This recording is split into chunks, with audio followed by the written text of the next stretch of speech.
You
just parked that cute little terrier of yours right here. You know, enough, shore leave.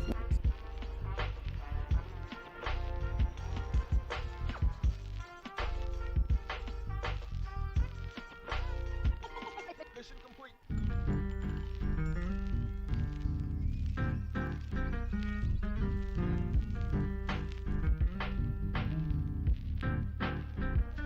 Mission complete.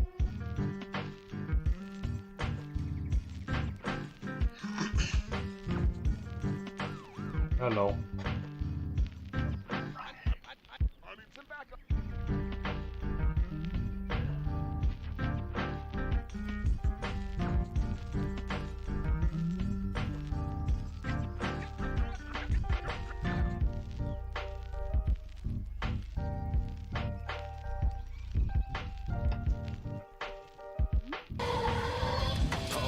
Here comes your Your first first buddy now. What's up, guy? Whoa, whoa, whoa, Chief.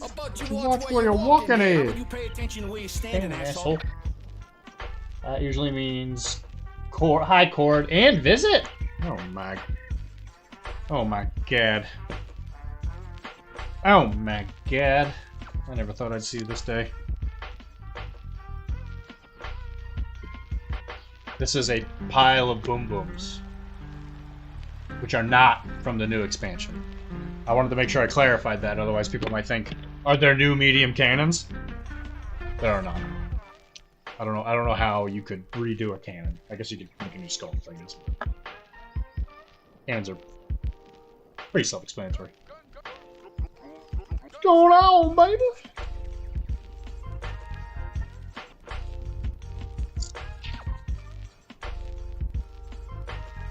How's life been, Mr. Visit? I know you were having some trouble there for a while. Hopefully you're doing better.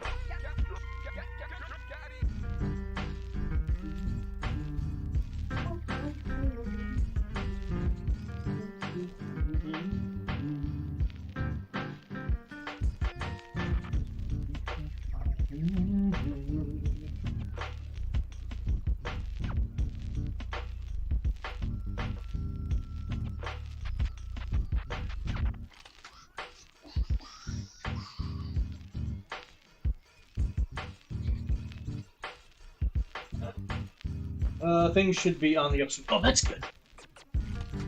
I don't want to get into too much detail, obviously, but I'm assuming you get to stay home a little bit more than before. That's my hope. Like you don't have to leave your house over and over again. Okay, so I finished a couple things yesterday. I did finish the I can't remember what these guys are called. The Groupin, the Hulk out, the models that Hulk out. I think I came out pretty good. I admit I was a little worried about these almost the entire time I was painting them, but they came out came out alright. The hair didn't come out quite as maroon as I was hoping. I used red. I even did like a red glaze over it in order to like try and make it come out a little bit more maroony, or magenta, I guess. It kind of just came out as purple. So I'll just say I failed successfully because still I think it looks good. It looks better. At least it looks different than the skin, because the skin is obviously purple. Going for that like Dr. Jekyll Hyde thing, and I think the red really helped make that purple kind of stand out. I was a little worried because I was using a purple as a base coat for it, so the whole thing just kind of looked purple. Didn't look very good, and then the black didn't really necessarily brighten it up at all. But I really think the red kind of made it sing. But yeah.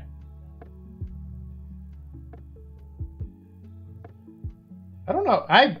Well, I mean, I'm just going to paint my cannons black. I'm not going to paint them metallic. As everyone here is at least somewhat aware of, I don't like metallic very much. Here's the other one. These were for Chris. He'll probably be in here later, as he often is, but I was happy to get them done, because he wants to use them for the Everwinter event in like a month? Yeah, it's like about a month and maybe month and a week, maybe. Month and a week? No, actually, heck, it must be. Oh my god, I think it's like 3 weeks away. God, man, time flies. But yeah, I think they both came out pretty good. A little bit of green here and there to kind of help break it all up, and the red and all that. So I think it came out well. I think you'll be happy with it. I came to give us some pirate lore. What? I came to give you some pirate lore. Alright, well, I'm gonna finish what I was doing. And then, did you see the models, Chris? And then, while I was waiting for the red on that stuff to dry, because the bases, the way, since they're MDF, it took it forever to dry. I finished an entire model while I was waiting for it to dry. So I slammed out this new color scheme. You did see one? You probably saw the second one then. But yeah, here's hulked out version. Though I did try to paint the magenta. I used all the magentas I have. Still came out purple. I really like those colors. I don't know necessarily why. I even did a magenta glaze over it. It still came out purple. I guess the dark purple base coat demands no competition. It just takes over. So I did try to make it more magenta. I know you would ask for magenta, but it just kind of came out purple. I love those colors. Yeah, no, I think the colors are great. The red, I think, really helps. I like the purple hair, obviously. Well, the thing is like it looks different than the skin, so it's like clearly a different like color, but it's just, to me, it looks kind of just like a different shade of purple. Oh, I think the skin looks blue, and the hair looks like very purple. To put it into perspective, this entire model was essentially painted the same shade of purple. The red is a base coat of purple. The skin was base coat of purple. The hair was a shade of purple. That's why I love it so much. It's all purple. The green is the only thing that was not purple, and the black, which can be kind of purple. Anyway, so yeah, doing all that, it goes to show you that depending on what you highlight it with, you can make your purples like look differently. How about you focus, please? So you can make the purple look really different depending on what... Yeah, because she says that the skin looks more blue, but it's the exact same purple. I just highlighted it with skin tones instead, because it's supposed to be the skin. So, I think it came out pretty good. I'd be pretty happy with these. I'd play with these. If this were for my... I try to paint everything like it was going into my own personal collection. I would play with these. And, as I was saying, while I was waiting for all that to dry, I did finish a... this is the champion of a Warrior of Chaos unit. This is it was kind of like a test scheme for what I wanted to do. Obviously, I finished it, so I think I want everything to be kind of somewhat similar to this. I don't know what you guys think. I've kind of been looking for critique and criticism. It's going to be Nurgle themed, obviously. I just found out yesterday that apparently Marauders are losing marks. I was like, great. So they can't be Nurgle Marauders, they're just regular, boring Marauders. He doesn't look infected enough to work with Nurgle. So he's not a Chosen. So the Chosen ones are the ones that are like, Nurgle's like, yeah. I feel like that green is a lot, and it needs to be toned down.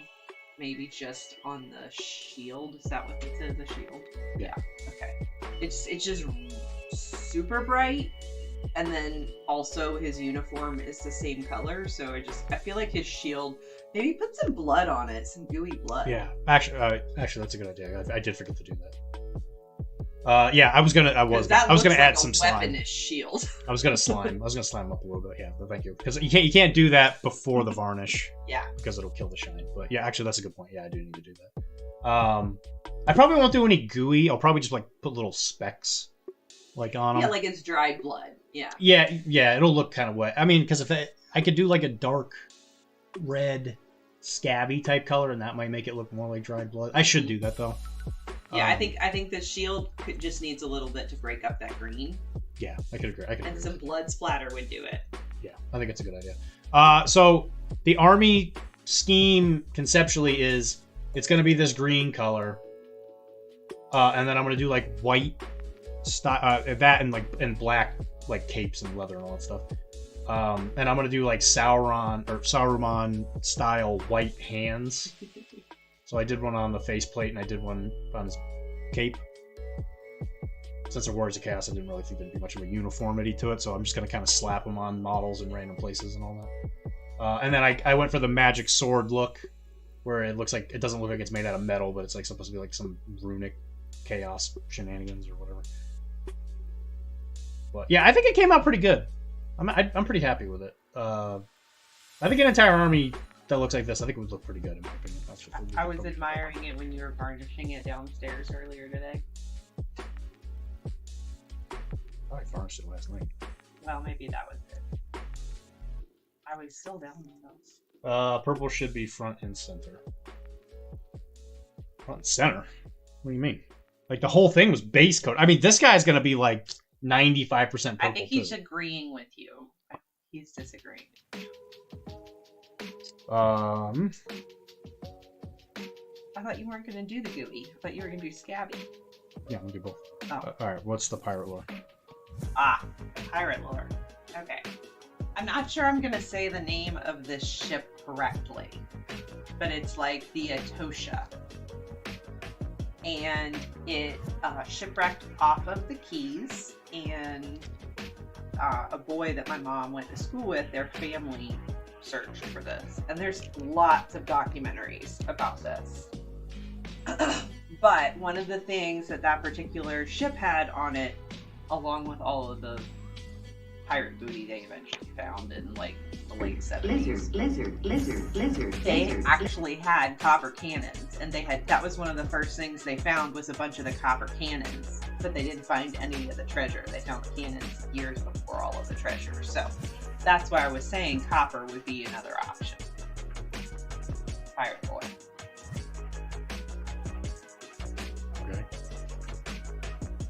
But that's fine. I know they existed. I'm just gonna paint mine black. I think it'd be cool if you painted them green, because they wouldn't actually stay metallic. They would turn green, like dusty green. I would never paint anything green. Really? Painting green? What are you? Guys, could you what are you doing right? Hi, Shiny Mew. Parrot comes in here accusing me that I paint things green. Fucking ridiculous. Christ. Where does she live? Do you hear that? Is Scott downstairs playing music? Sounds like it, yeah. He literally just posted on Facebook with a couple of ladies at a dance club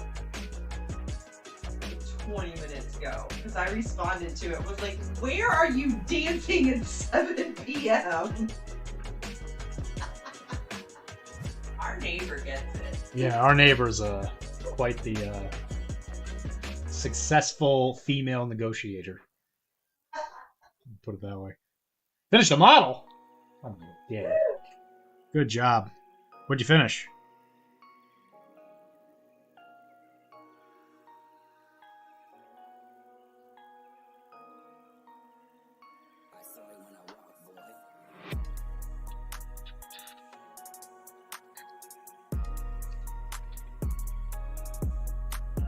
A safe for safe for Twitch succubi.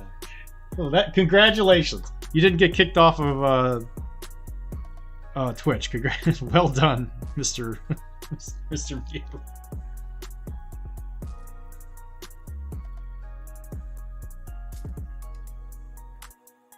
Don't post it. Send it to me as a message. Don't post it in the chat because it won't let it go through.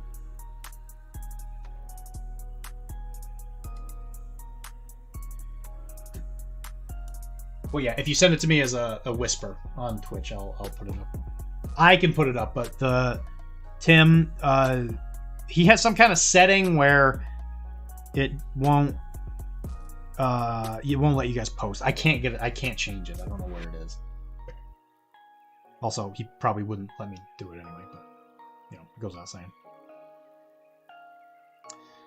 It's because they do streams at major cons, and they'll get like a couple hundred people in the chat, and they don't want people. They don't want to get bots.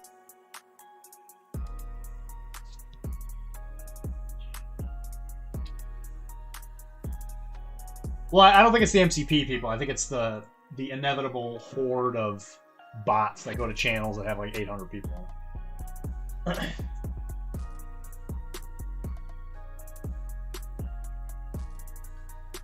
This is what she's. I'm sorry, Mute. I don't know if you're a lady or a man. Not exactly close to Zealand. Zindam is the town where the windmills are in Netherlands. They do love Z's. I gotta say, the Dutch really love Z's in their words. Anyway, yeah, I would say Twitch safe. Okay, you're a she. Yeah, so she did a Twitch safe succubi. I like that. That's a pretty good model. Is it inspired by anything? Like specific? Like any specific universes or anything?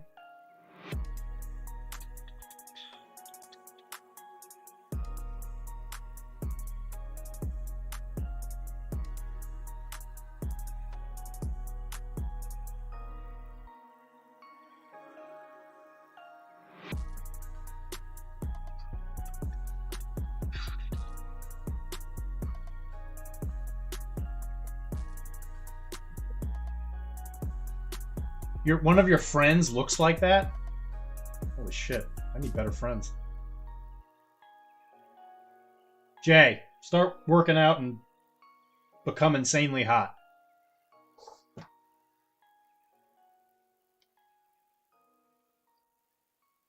Yeah, she's definitely very curvy. I'm assuming this is like a whip. Oh, it's a 75 millimeter model too. Oh, okay. So that thing's actually pretty big.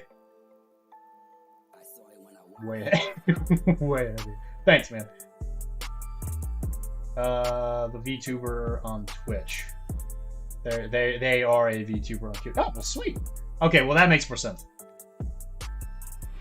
I was gonna say, if she really looked like that, holy shnikes, I'm in the wrong career. That looks good though. Good job. Well done.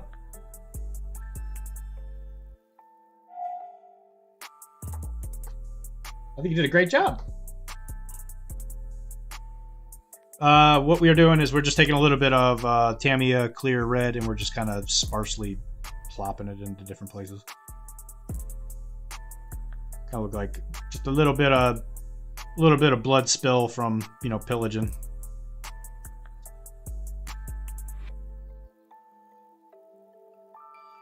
When you're, you know, reaving for chaos, who knows what's gonna happen. And I always like to put some on the blood, a little blood on the shield too, because shields are also weapons. You can bash somebody in the face with one.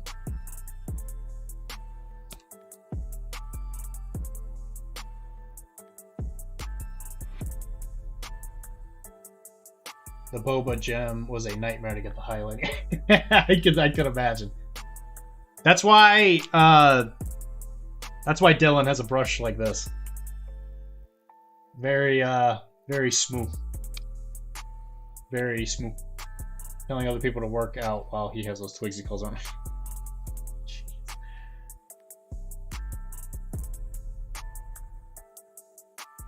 I mean, it's fine. I'm used to it, Kara. It's fine. Everything is fine. Okay, there we go. Yeah, I agree. A little bit of red here and there helps kind of break it up.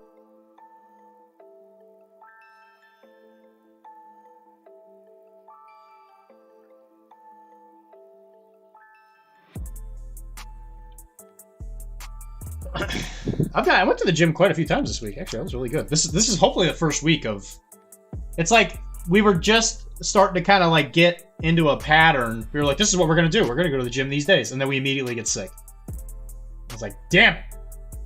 And now that we're both better, I'm like, I'm gonna go. I have to become strong for Wilmar. Oh my god, Wilmar, it's not your birthday today? Is that true? Oh my god. But yeah, there you go. Oh, and then I'm gonna put a little goo. Mr. Magoo.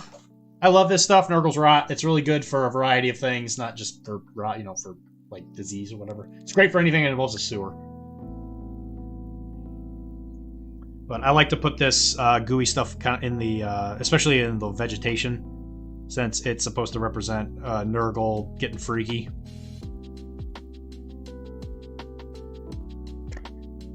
I'm gonna put a little seepage coming out of some armor cracks.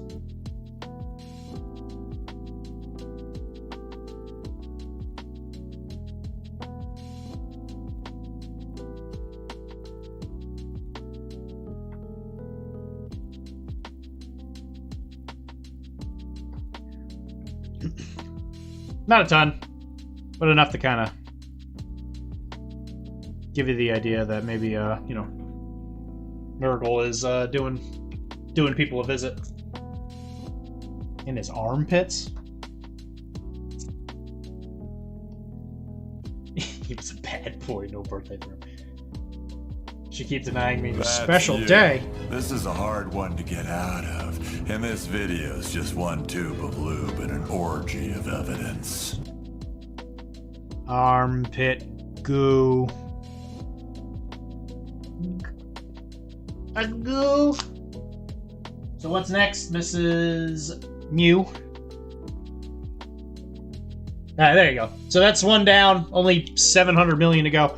I did prime a bunch of them for a front rank to just kind of paint in between stuff, because it is a pretty easy paint job. I did this in one night because, like I said, it was mostly just while this was drying, because this base thing here, since it's MDF, it just absorbed paint like crazy. So I'd put it on there, and then I would do some work, and then I'd do another coat, and by the time I was done with that, all I had to do was like the little things, like the horns and stuff, and it probably took me like 4 hours. 4 hours for this, I think it's pretty good. Pretty happy with it.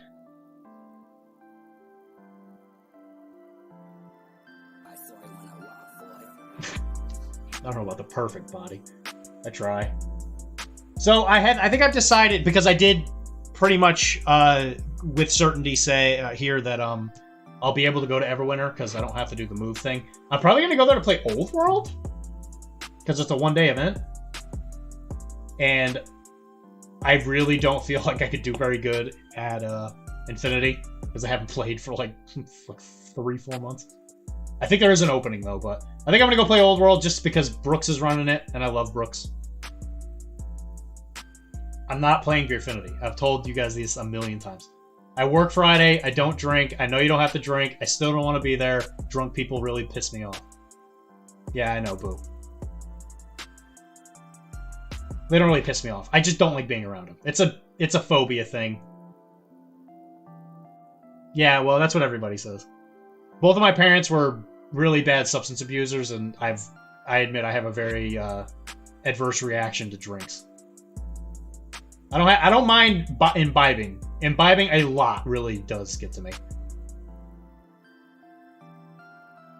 Yeah, so it came out well. Boop. So yeah, I think I'm gonna go there. I think I'm gonna play Chaos. Chaos! Yeah. Hopefully I'll do okay. I'll get last like I always do, but you know, it's whatever. I'm used to it by this point. Okay, so I'm gonna do what Painter J is a local painter. He paints natives by painting them purple. He starts the skin purple, and then he gradually increases the amount of paint in the skin tone with, I shit you not, burnt orange. Which is obviously just Scrag Brown, right? It's more superior Scrag Brown. Which I had just 15 seconds ago and I moved and I don't know where it went. So he literally starts with purple, moves into this, which is, to me, is insane. Let me look up his thing too.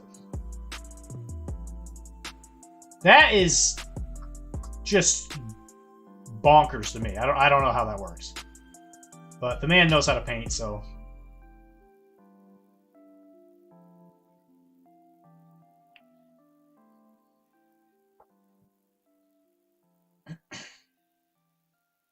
I try.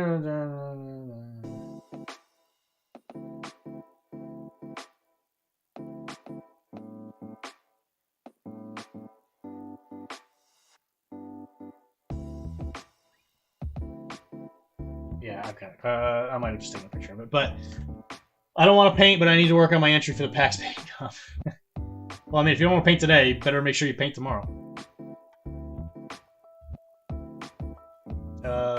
Chaos sounds like the best religion. Ooh, I don't know about that.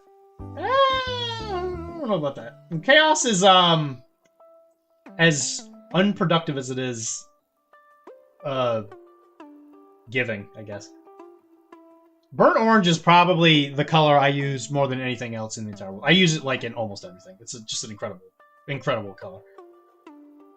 No, I can see how the natives need that extra depth. Oh, it's just that your white brain. It's just my white brain. That's nice, thank you. You better paint tomorrow.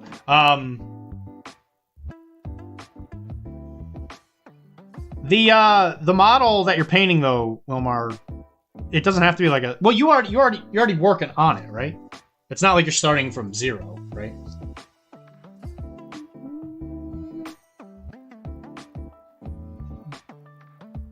Look at that booty, show me the booty, give me the booty, I want the booty, back up the booty, I need the booty, I like the booty, oh what a booty. Oh, well then that's fine. Just do it tomorrow when you should be working.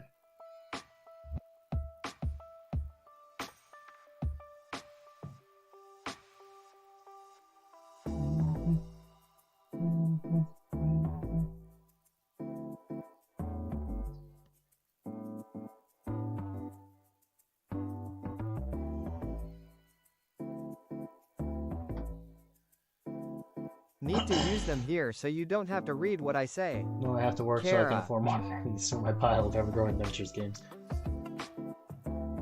I have too many points. I need to use them here so you don't have to read what I say.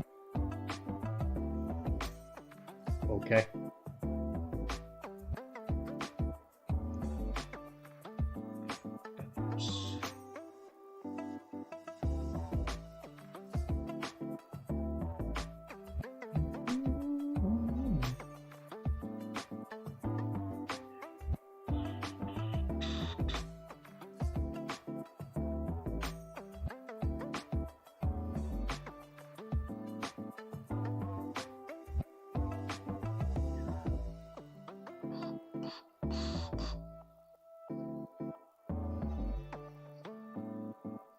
So there are new models for natives coming out with this Jamaica book, but from what I understand, there weren't really natives on Jamaica because they'd mostly been killed off by the Spanish. I actually don't think there was much of a native presence on Jamaica when, you know, the Spanish introduced themselves.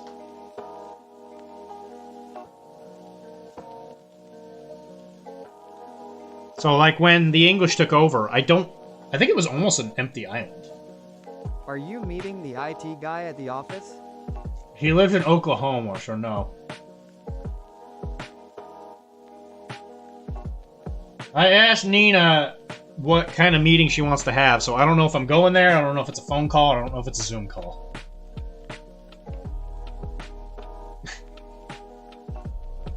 That's a good idea.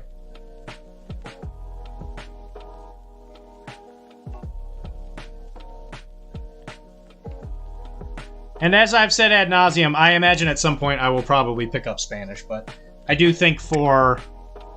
I need a fucking stapler for my passport application. I'm gonna play... I think I'm gonna do French for the Great Pirate Paint-Off.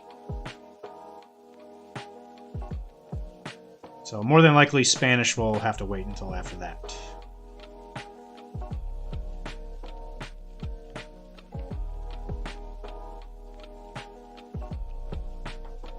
And I think I'm gonna paint this cape red.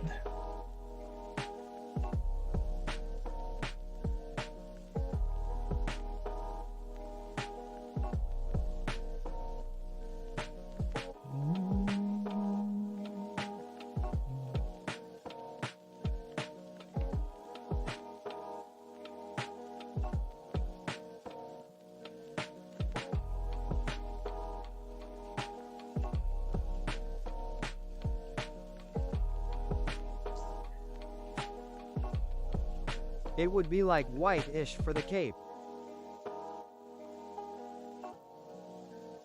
Whitish?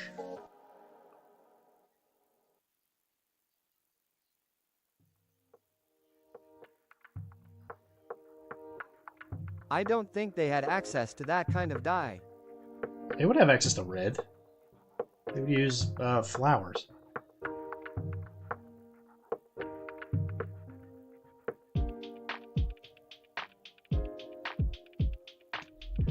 And besides, at this point, it's probably safe to assume that they're trading with Europeans. I'm sure the Europeans would gladly be like, hey, give us food and we'll give you a red piece of cloth.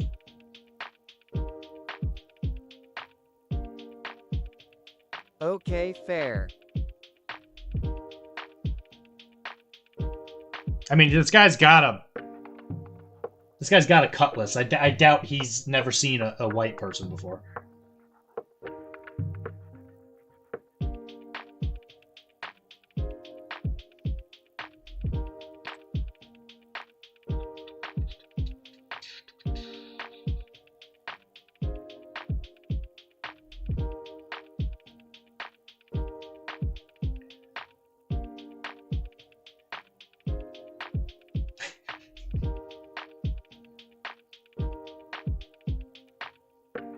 They do have a tendency to get into everything, don't they?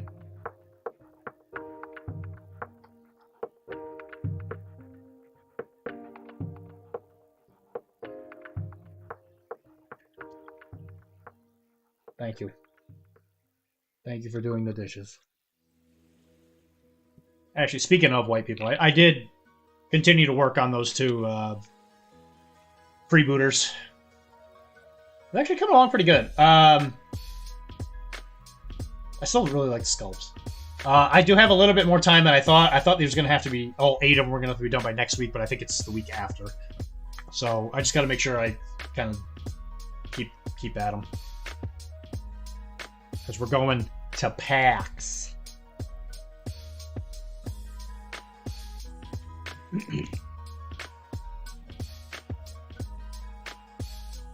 No.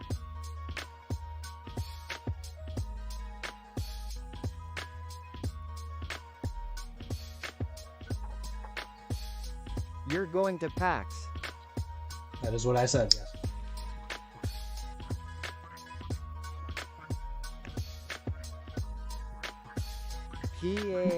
PAX. Space! You said we. Well, there's... I think most of the people in this chat will also be there.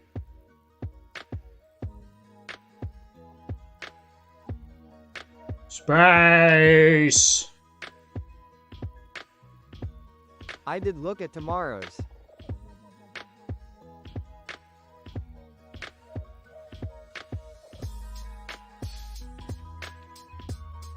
Him and Josh and whatever random stranger they meet will all be going. Jay's going?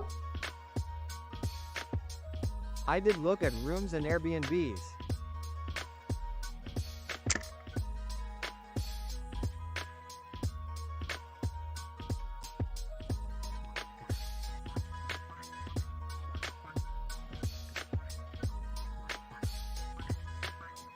Still not feasible for me to go.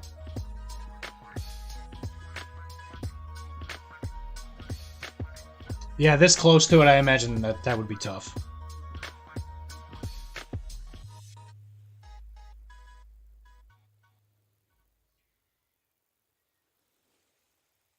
But tell Lotus I looked. That'll be the first thing out of my mouth.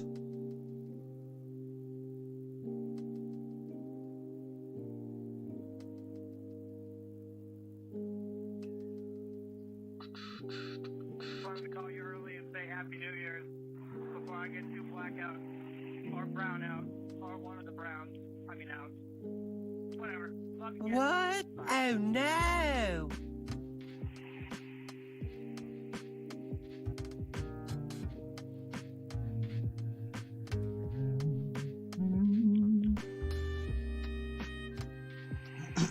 Yeah, we'll probably be showing up Friday night, because I think we're going to leave Friday after work.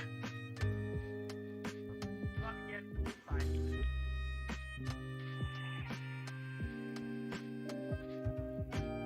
So you'll have one day free of me.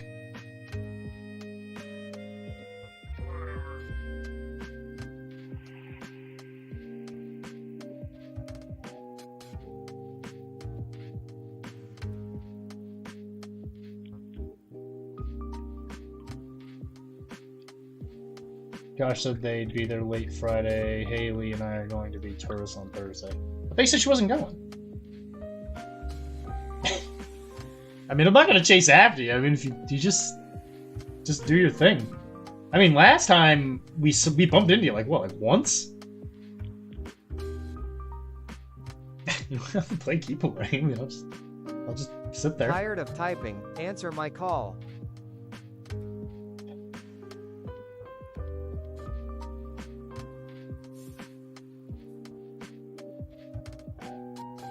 Hi, babe. Hello. Thank you.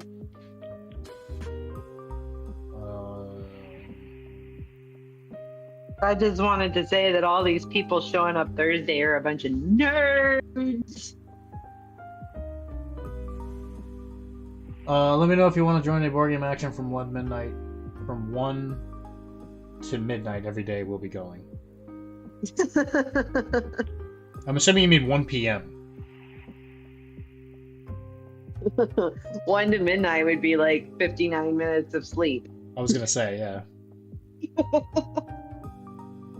I thought you said Haley wasn't going. Because she didn't want to hang out with the people. Or she wanted, like, new people or whatever. Well, she can hang out with Lotus because Lotus is awesome.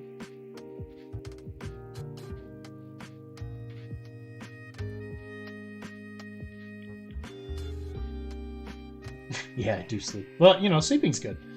Haley definitely's going. She just doesn't want to play games with the people we always play with. Oh, so she's still going. She just doesn't want to go to the con, I guess. Nah, she's going to meet new friends and new games.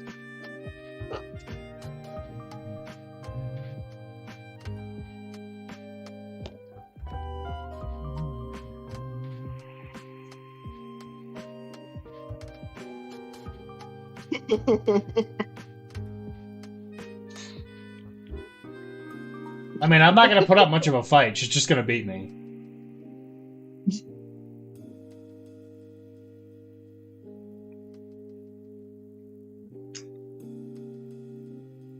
So if she's, like, doing it to find, like, a worthy challenger or whatever, I hate to break it to you. You ain't gonna find it in me.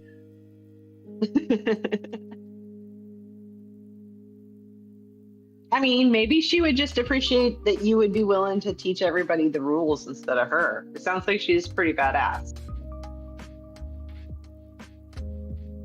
I've had enough of being the only one who reads the rule book. To their credit, Jay actually has taught me games, which is rare. I have no idea what the current plan is other than check out the flow thoroughly and overspend as I always do. Like I said, I know my con rules. I go there. If it's something I can pick up at home for like the same price, I'm not gonna buy it. If there's like a significant discount, travel.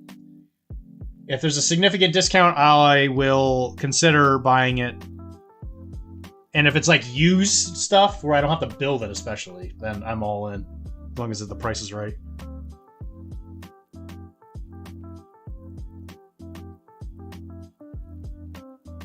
And if it's a con exclusive, if it's well, I mean, yeah, it's like if I just want to buy something at retail price, I can do that anywhere.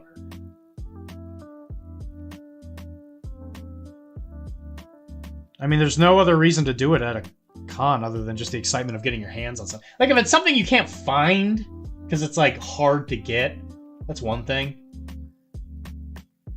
Like buying something maybe for like Bushido would be fine, just because sometimes getting the models can be like a real pain in the ass, but it's like, yeah. The one shop I go to doesn't order jack, so I have to buy it. That's what I'm saying. I mean, that's what I'm saying. But you could just buy it on eBay.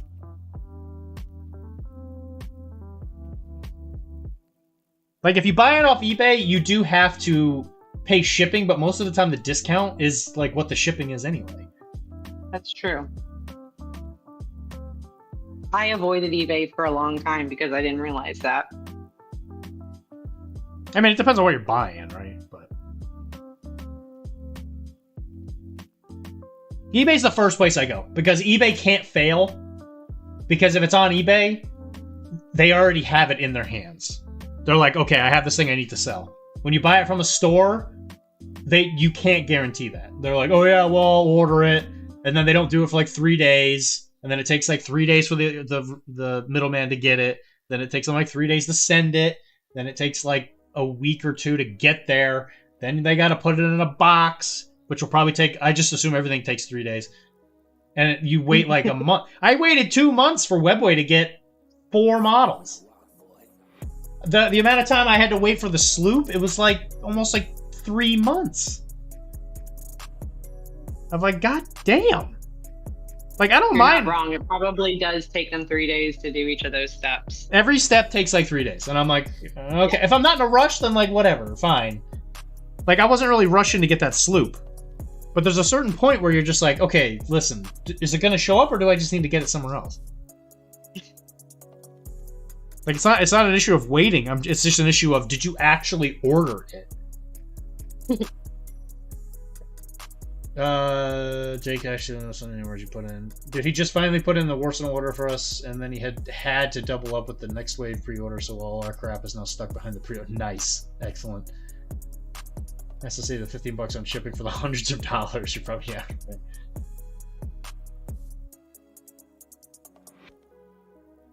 I thought you said you canceled that order.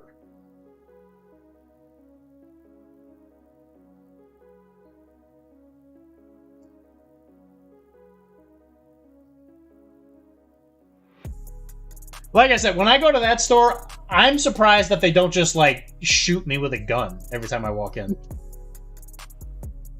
Okay, got it.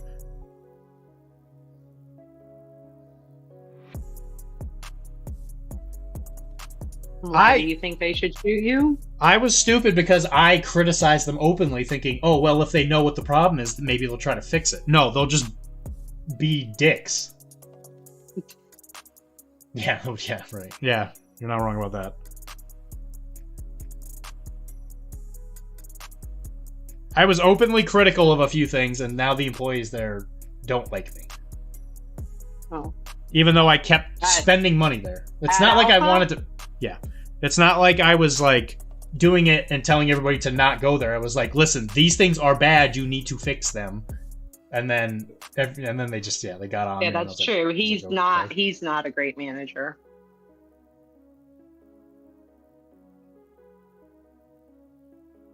They kind of fell apart over there when that one guy moved to Thailand with his wife. Yeah, when Adam left. Yeah, Adam was the best. Probably before that, when he was a manager of a GW store, but I didn't know him then. Yeah. Obviously, that was way before we moved up here. Well, he loves to brag about that GW store gig, though.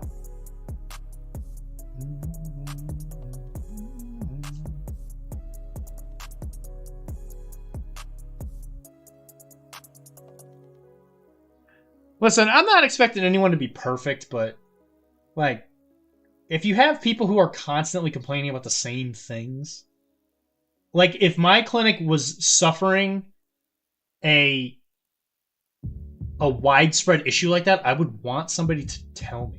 And if it was somebody who I thought wasn't just doing it to be a dick, I would just listen. Like, what does it hurt to just listen? Even if you disagree. Because like if you listen and you don't get something away. If you listen and you don't get defensive, the worst case scenario is you don't agree with them and you don't do anything about it. But if they say something profound and you're just like, yeah, actually he might be right, you could at least look at it more closely. Maybe you don't do anything about it, but at least like you validate what somebody says. Hard to be criticized. I mean, even if you want to listen, sometimes how it comes at you, I think like it's hard emotionally to listen because of how it came at you. So like, I don't know. I don't know what the right way is to criticize people, but nobody does it right to me yet. Like when you're in a relationship, it's one thing, but when it's your business and your livelihood, the best thing you could do is shut the fuck up and listen. Worst case scenario, like I said, you don't do anything. You don't agree. Yeah. Great. That's not anybody's fault.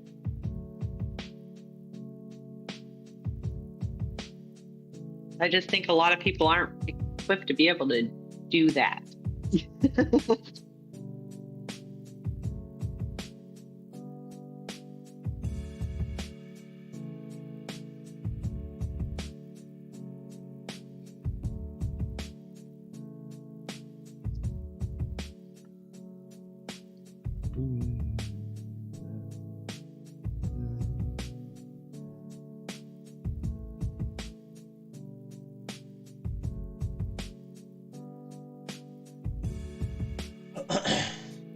Yeah, but the biggest issue that you have, Wilmar, is that you can't get there. Just because of your car situation. Like, when you have a car, if you ever do decide to get one, it's like, at that point, the world's your oyster, right? Because you could always just go to, like, Battle Bunker or whatever. Like, I know Battle Bunker's not the greatest in the world or whatever, but, like, you could go there, you could go to Panda. I don't know why you'd ever want to go there, but you could decide to go to Webway if you ever did. You could go to Squablin. But, I mean, I know you can get there on train. But, like, you know, obviously, when you're able to dictate what roads you're on, it's obviously a lot easier. Because, I mean, worst case scenario is, like, yeah, with your job, it may not always be the case, but, like, you might, since you do remote stuff, like before traffic got bad, you could, like, I don't know, go to the closest coffee place next to, like, Webway, and then just, like, work from there or whatever. Like, I don't know how viable that is for you. I've done that where when I'm going to Webway, especially like on a weekend, if I'm like, oh, I got to take a meeting or whatever, I actually just stop because there's like a Starbucks on the way there. I've stopped there a couple times where I'm like, okay, I'm going to do this thing or whatever. The bunker's fine. Webway's another one that would be cool to get to, but I don't know Jason goes there. But I don't know Jason goes there. I mean, he's only there certain days. You just got to schedule around it. There's a Google Calendar invite I can send to you that shows you his usual schedule.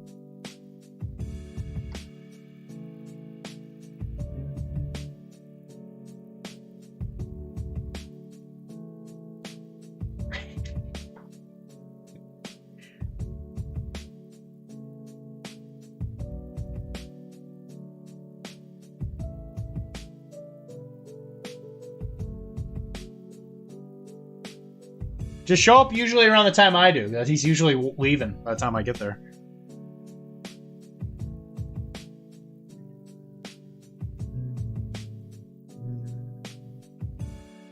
You guys have a Google Calendar to tell you when one specific person is going to the store? No, it was a joke.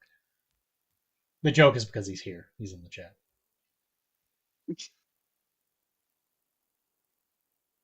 I was like nervous that he might be here incognito and we didn't even know it. Like, but wow, you guys are just jerks.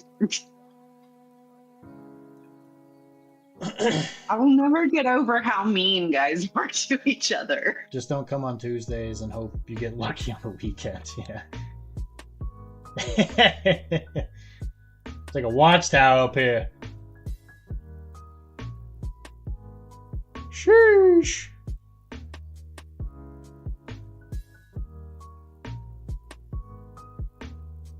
I can say my mood has improved significantly since last Tuesday, though, Jay. Did you lose last Tuesday, babe?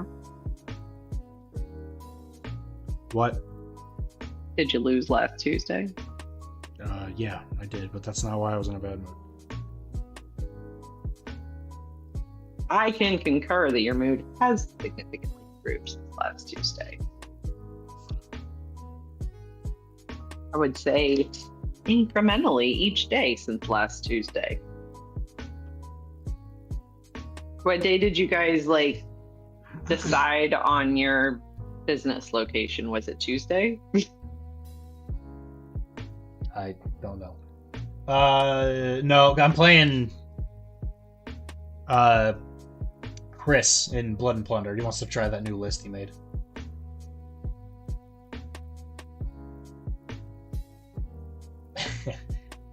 That's been a constant thing I've talked to her about, Momar. She doesn't get it.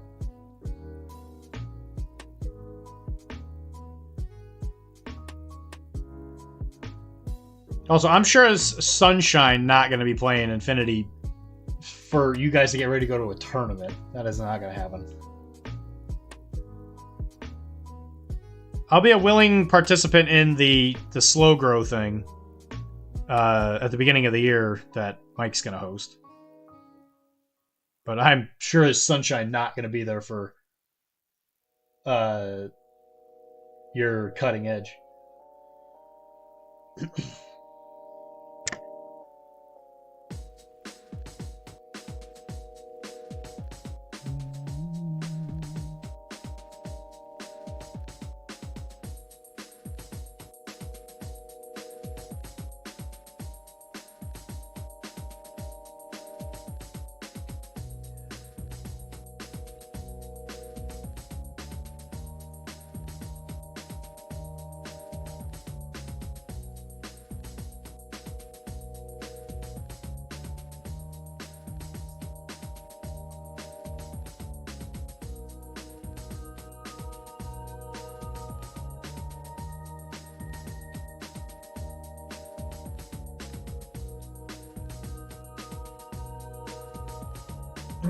When I was doing full-time training for that very first ever winter, I was playing against Andre a lot. And I got 8th, which I thought was pretty good.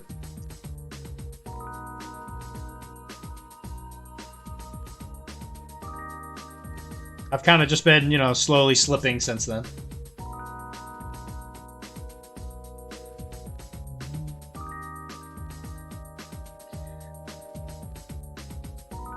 So to its credit, this purple skin thing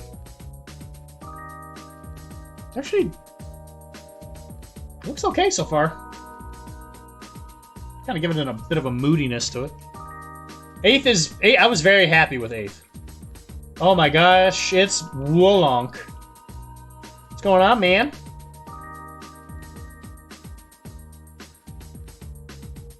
Check it out. Preview. Model preview. You're doing contrasting colors, undertones for the shadows. So a friend of mine, I guess that's probably the thought. Actually, the person that coined what I'm doing right now, he literally just mentioned that's Stromahawk.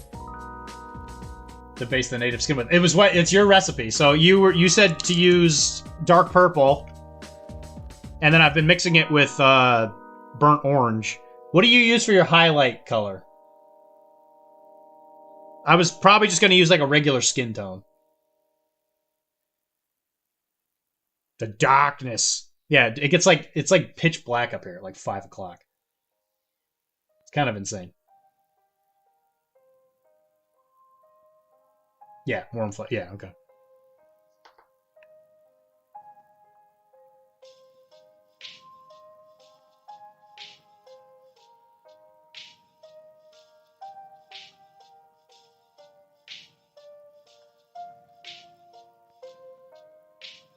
Oh, by the way,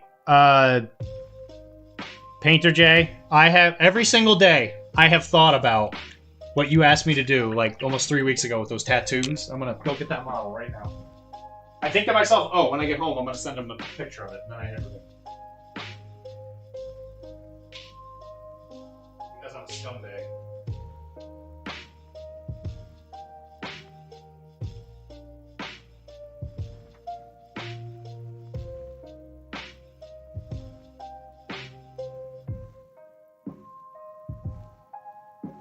Push the mid-tone to burnt orange for everything. Yeah, which makes sense.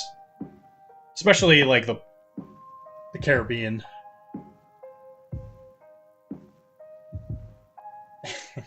I finally remembered. I thought about it every single day. Every time I looked at my model, I'm like, ooh, I gotta take a picture of this and send it to Painter J. So, I assure you, this one, very much a free-handed... It's supposed to kind of just look like a geisha. I think it came out okay. I took a very small brush and I just kind of drew it.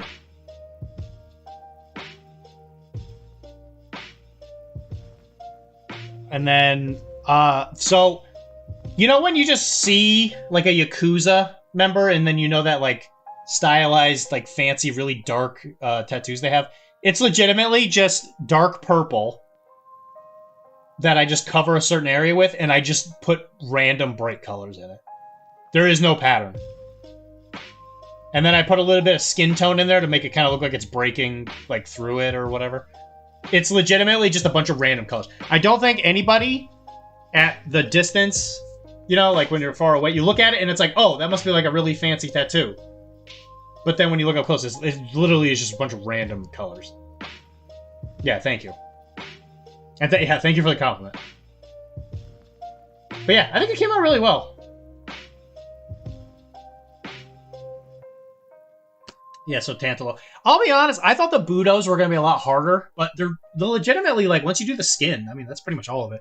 This, like, stupid segmented armor thing, that took for fucking ever, but... Yeah, the skin itself was like, meh, done. So, like, the other... I'm actually... I don't say I'm excited, but I'm not as, like, tentative about painting the other Budos.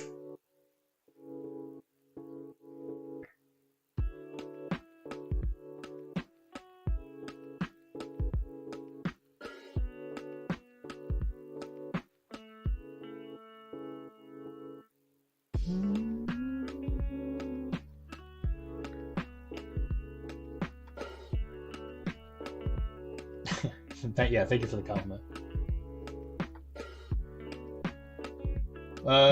Brighter skin. The other chunky guy in that group, I freehanded a dragon wrapping around from belly to back. Yeah, I noticed that one. That was, Malosi, I think? The one with the big clubs. Yeah, that one was really good. I mean, the stuff you did for Mike looks great.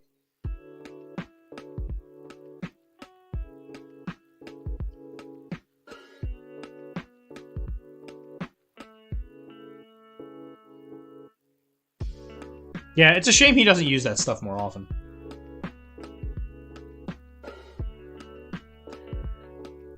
Did you only paint 2 of the Budos? Budo means sumo, by the way. Thank you, that was one of the first fans I did. Yeah, it looks amazing. Well done.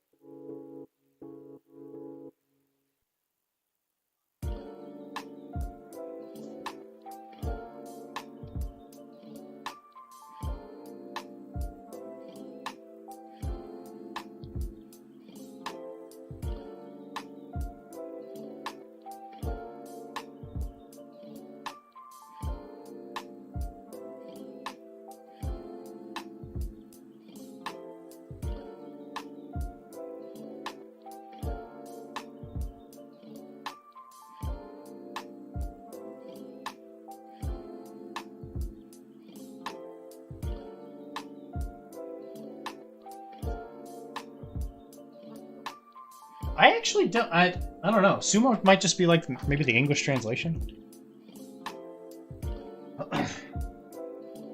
I was gonna say, that was a long time ago. He's had that stuff for almost like... What was that, like a year or two ago?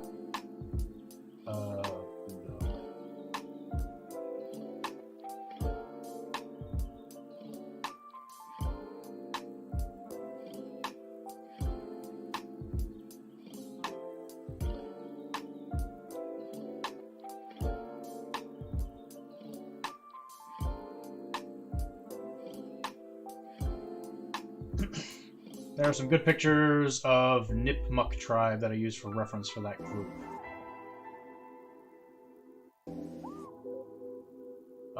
Thank you, there was one of the first names. And Budo Sumo most likely refers to Kabuto Sumo, a board game or Oh, that's not what that means at all. That's the... I don't know what Budo means. I don't know. I've been looking for good historical sources for the 25 Northeastern Native models I have to paint. George Carlin paintings are kind of all I have, and they're certainly latter. There are some good pictures. Yeah, the Nipmuc. Yeah, I don't know if you guys are in the same Discord for you to, like, send them stuff.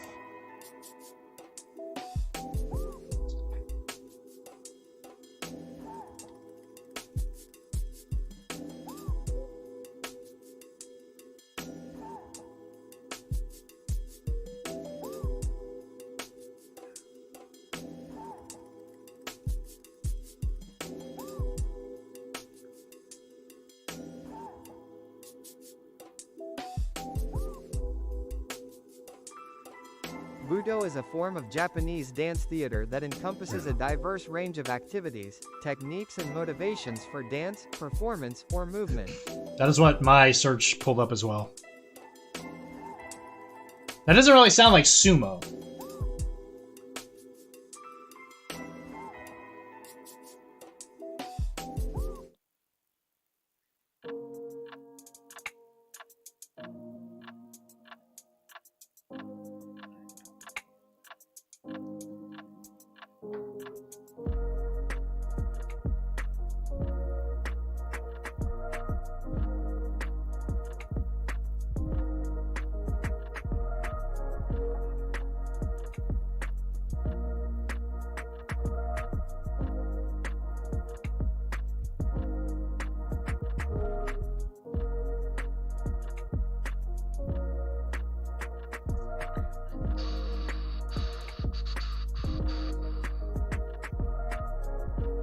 Also, I was thinking of doing a slow grow for Blood and Plunder.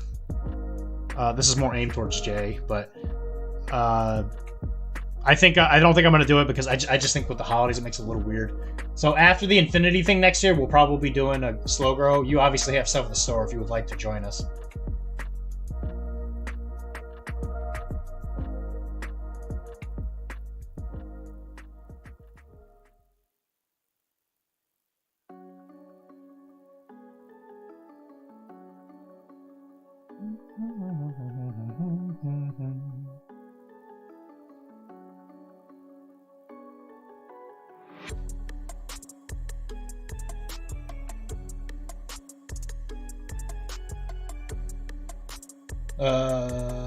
Well, that's the funny thing though, Willog, is that they have a bunch of other like keywords and stuff, but they all have like definitions. So like Shaite, I think in Japanese means like brother, and then Jumo means like junior, like junior Budo or something like that. Like a lot of their words have definitions.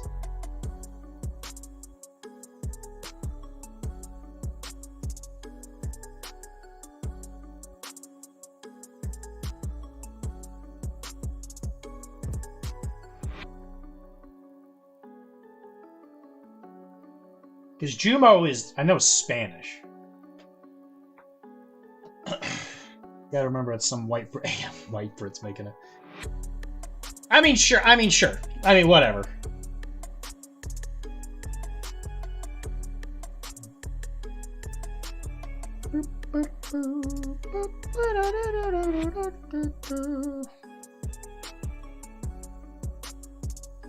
Yeah, honestly, the only thing that might slow you down, Painter J, is just a lack of canoes. We're probably going to do land games, which natives usually excel at, but you can't play natives on the sea without canoes. Unless you play the French version.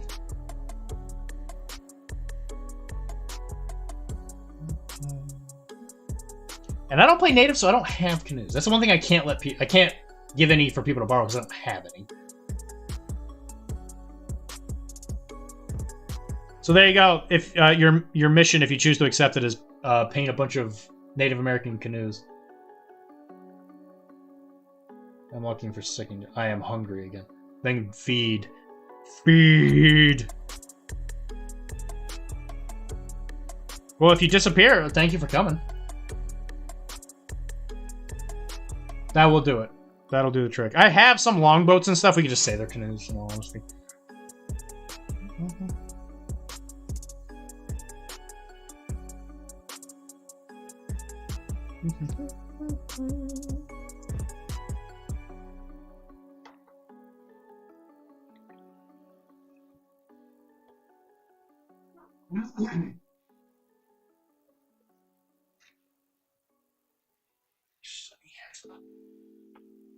I'm gonna use a little bit of sunny skin tone. It's because it's still got a little bit of that kind of orangey vibe to it. Also, Jay, I know you don't know a ton about lore and all that, but you're a painting voice, I trust. So this is supposed to be a Nurgle warrior. These are the ones that worship the god of stank. I don't know if you had any ideas for how to maybe spice it up. I personally really like it myself. Not sure if you had any thing that immediately came to you. So this was the test model. So obviously from this point forward, I think I'm pretty happy with where it landed. I think my biggest question was, do I do all the trim in like silver, or not silver, but like iron, or do I do it in gold? I'm just a little worried that the gold will not really differentiate itself very well from the green.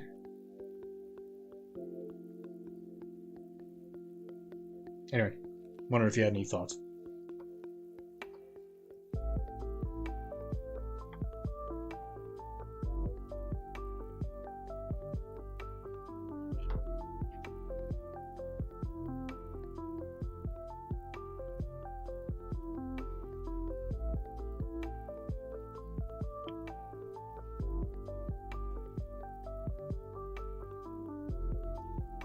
So, sunny skin tone, except it has a little bit of like a bronze to it. It's supposed to be, I think somebody who's had a little bit more access to melatonin than me.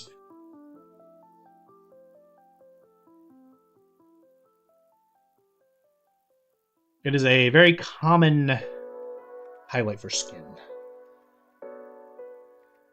Look too cartoony using gold, rusted iron like metals. Yeah, okay, so that's kind of how, yeah. Glad I was on the same train of thought. I think one of my biggest issues is that the rust I use is just really orange. Very, like, orange rust. So I'm thinking maybe I gotta just use like a different kind of rust. Because I bought that real expensive stuff from the shop where it's like in a little, yeah, this thing. Like this one, it really comes out. You know what? We'll try it. We'll do it after this skin tone. I know that this stuff takes like, yeah, there it goes. We'll try it. Worst case scenario, I hate it, and I never want to paint again.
I have that too. Add paint to it to change the color.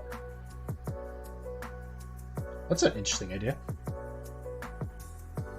That's an interesting idea. I never thought of that. It's perfect kind of like this will reactivate with water. It will also activate with paint. Warm up that dirty down for use.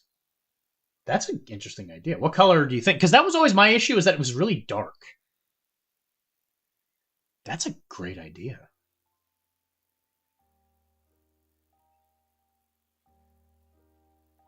I would have never thought of that.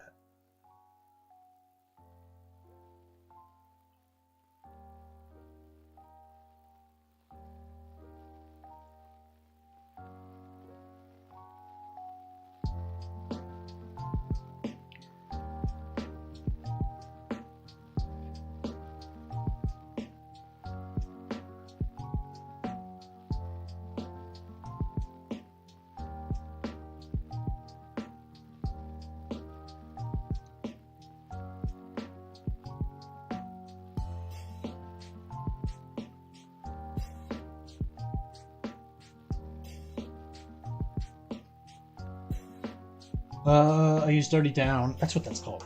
Dirty Down. And paint the base. I use Dirty Down and paint to paint the bases for my natives. Also, Dirty Down gets brighter the more you reactivate it. Okay.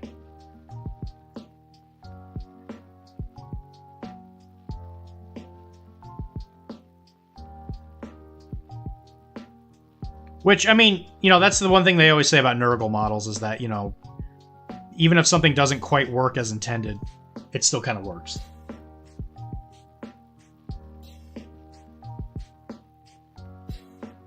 I'm not a huge fan of that adage, just because it kind of feels lazy to me sometimes.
You're very correct about that. He's also the only Chaos God that seems like, I don't know, happy to be around.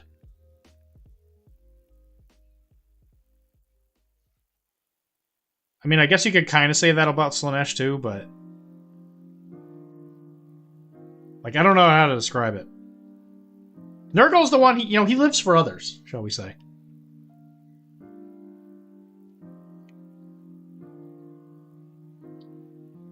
He's just a giving kind of guy. He would be good to have a beer with. You're damn right.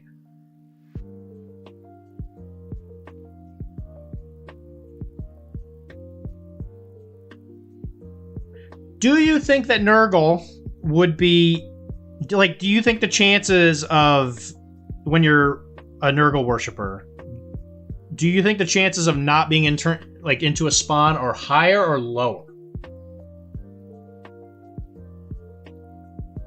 Because the problem with becoming a spawn is that you gain too many mutations too quickly.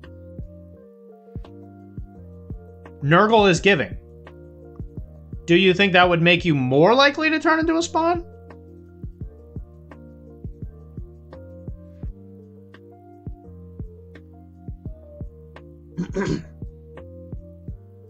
That's true. Well, I don't know. To him, with him, it seems more like a job, you know?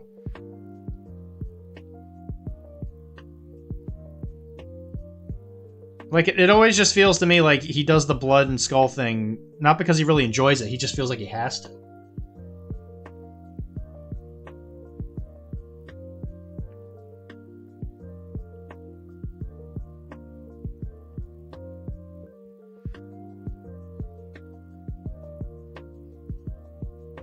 Skaven. I don't know about that. If I'm being honest, I can be like sympathetic to Nurgle, but I've always been Team Skaven. Well, I mean, the Horned Rat before it was kind of retconned were essentially just Nurgle worshippers. Like in Warhammer Fantasy, I think it'd be pretty easy to say that the Horned Rat is just an offshoot of Big Papa G.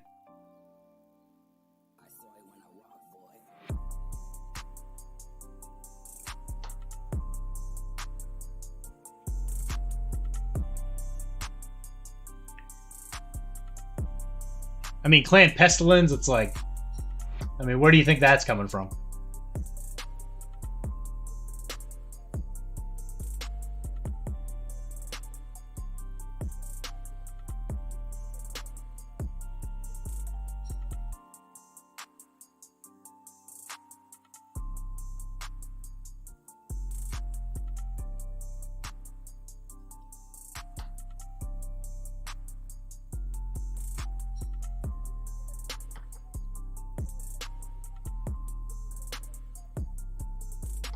I mean, if it's not the same thing, they definitely know each other. They go to the same tailor. Yeah, it's looking good. I'm a little worried that skin tone's making it a little too bright. I'm letting the fear control me.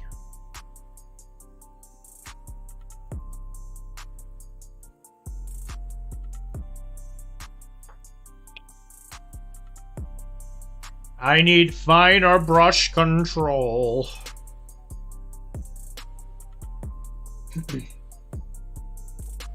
Yeah, that's a good idea. If that's the case, I'm gonna do a little pure sunny skin tone.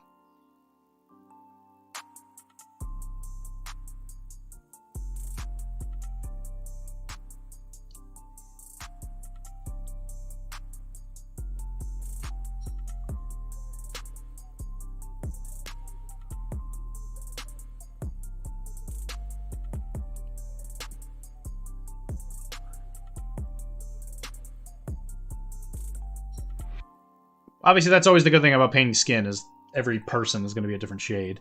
So it's not like this is something that needs to be consistent across an entire army.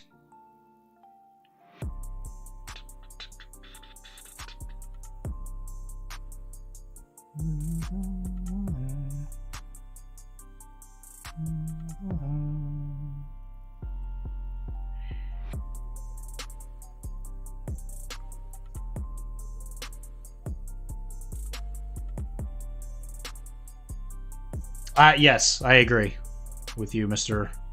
Walonk.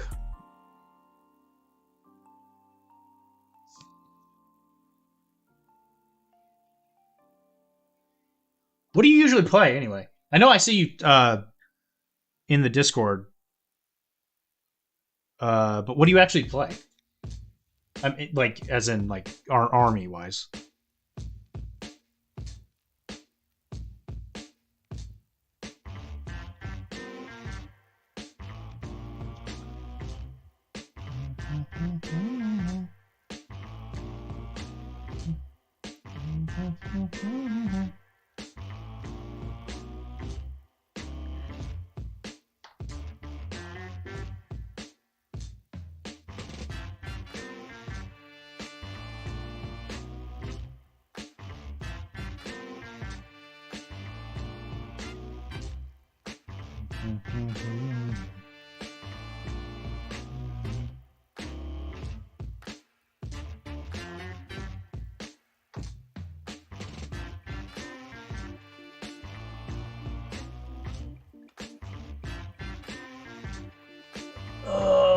Bronze seems identical.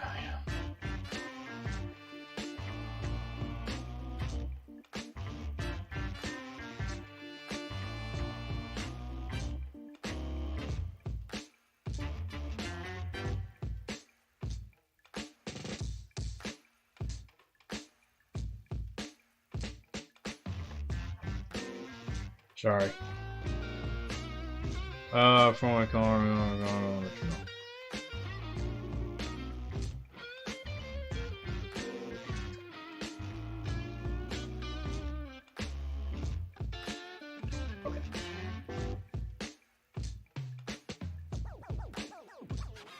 Sorry. Real life job. I had to do something. It's a bit weird when everyone's the same skin. Well, I mean, especially with, with my army, everybody's very pale. Just put it that way. I've heard, the one complaint I have heard about my army is that everybody's a little too clean. Like, a lot of people are wearing white shirts, and everybody's very, not in the sun a lot, I guess. That's right, you like Oak and Iron. That's right. Blood and Plunder, and bias towards French, but I'm trying to expand. Ghosts are immune to dirt. It's true. So, I am eventually going to try Oak and Iron. I finally got my hands on a great deal for Black Sea? Yeah, Black Seas. I played it some during the COVID lockdown with some buddies of mine, and we had a really great time. It's a great rule set. Obviously, it's kind of cool playing a game where the ships are that small. I know that's more of like Napoleonic era.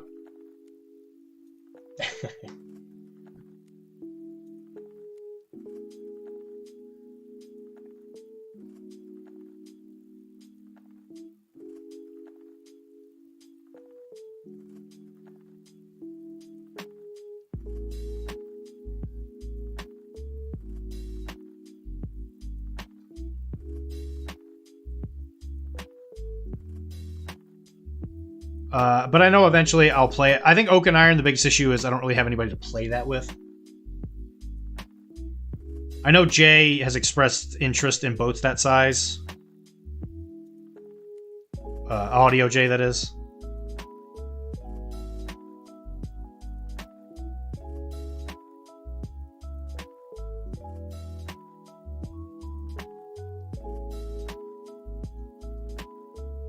I know Wilmar has played that. Word, man. You know I play tiny boats. Shit. I was literally in the middle of saying it, and I know Wilmar probably is willing to do it.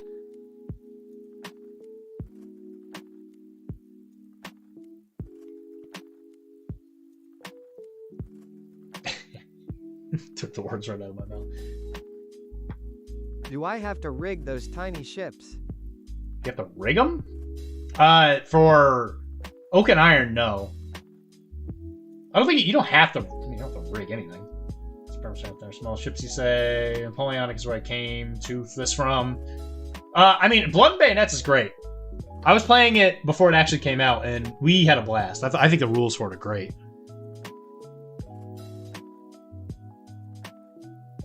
I think it loses a lot for the sea stuff. Like, I don't think there'd ever really be a reason to play Blood and Bayonet's sea version, just because it lacks, a lot of the depth that comes with Blood and Plunder. Except the only real difference is that you get access to cannonades, which is kind of interesting.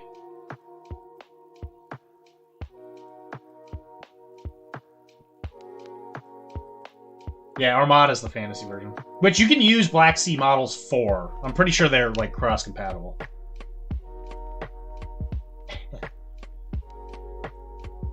You do have to source the wood. Got him. Yeah, because actually, I was looking through this box, Black Seas, in my pile of things that need attention. Never-ending expansion that is things in my way. And the rigging and the sails for this game, they are like, you don't have to use wire. You actually just glue. It's like a little piece of paper that you just glue. So that's not quite as bad. But I did notice that while I was looking at the rest of the boats. I was looking at them a couple weeks ago. Document like I don't want to have to buy another thing right now. It'll happen eventually. Of that I have no doubt. It's gonna happen. Just right now, it's definitely not the time. Right, those ships are cool. Doc, we should get into Armada instead. I mean, sure, okay. The best Napoleonic sea game would be a Romance of the Frigate, single frigate game, and the game is called Captaincy, and it's so hella complex. Is it like one boat against another boat? I have problems, and I need more miniatures games. For what, Armada? Armada's like... It's almost like Black Seas. You kind of run into it with like, I want to say like 5-6 boats, depending on the size. Because the Black Sea models are like a specific faction inside of Armada. It's like the regular human empire thing.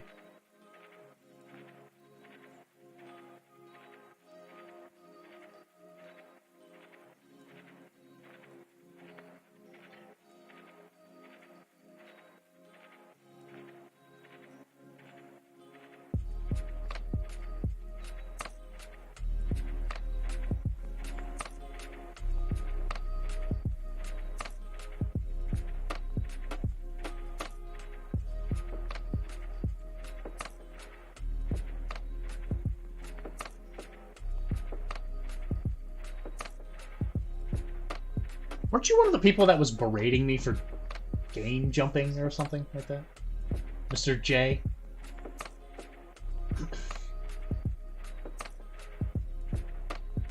For Armada, depends on the factions, yeah, for like 3, it's like 3 to 6-ish kind of thing.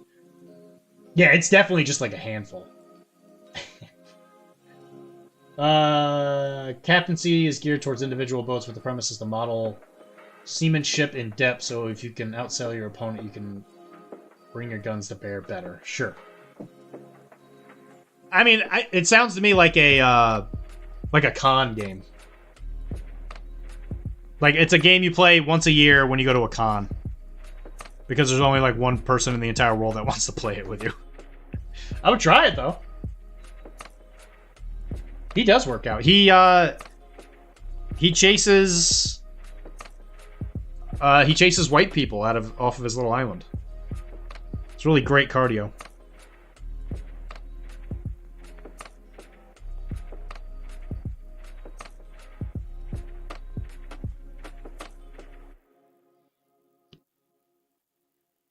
Okay, you know what? This is what we'll do. I'll pick up a tiny boat game. Well, I guess I already do. I already have this one, but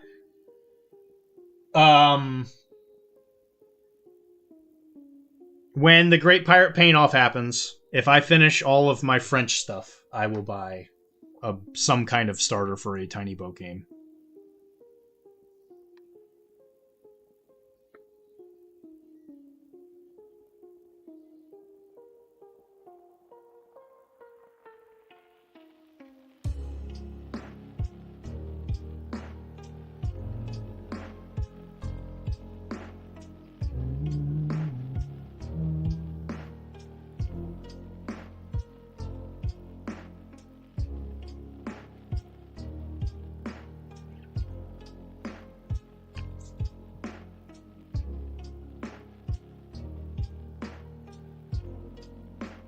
There are only 21 products on the website and 11 are Dyson cards.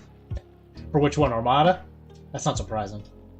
Stick with that tiny boat game. I might buy into it after the holidays. Stick with that tiny boat game. Stick with what? Black Seas? Oh, specifically for Oak and Iron? Yeah, oh yeah, sure. Oak and Iron is pretty cheap. I think it's like 150 bucks for like almost everything.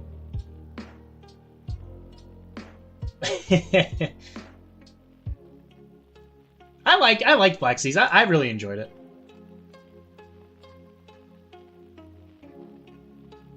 Yeah, it's fine. Oh, is the starter only 70? Oh, I thought the starter box was like 150 bucks.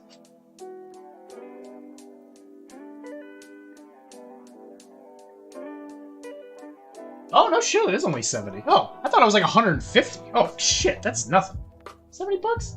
Shit. And you can get the Adventure Galley. You can get the Galley Frigate. Yeah, Captain Kidd, hooray! I can have a leaky piece of shit as a boat that the king paid for. Hooray! It's suboptimal. That's your favorite. That's the word of the day.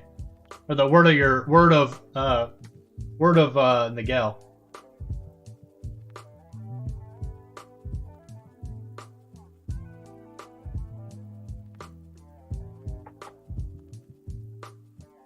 Yeah, from what I understand, most people just buy 2 starters. And then they're like, yeah, I have all the boats I could ever possibly need. My galleon fleet would be kind of cool. Let's talk to Raph and make an order Tuesday. Jesus Christ. I can pull into an order, I'm just sitting here. It's also technically a squad skirmish game. The number of models is in that range. Yes, yeah, that I do know. I can get more use for my Caribbean Sea mat. That's true.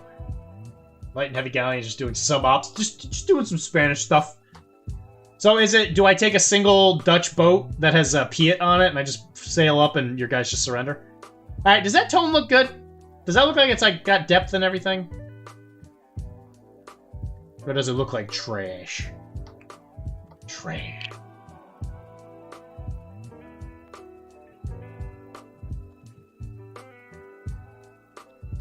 Hair keeps messaging me, hold on.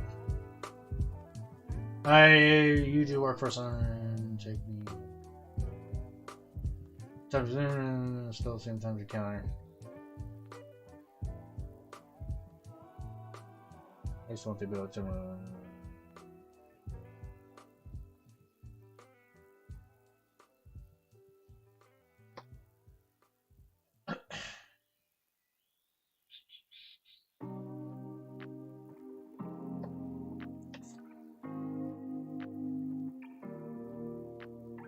He does indeed work out. A workout. Okay, that shoulder has a lot more depth than it looks. That looks flat, but there's definitely something there. Okay, yeah, okay, I guess it's more of just like an angle.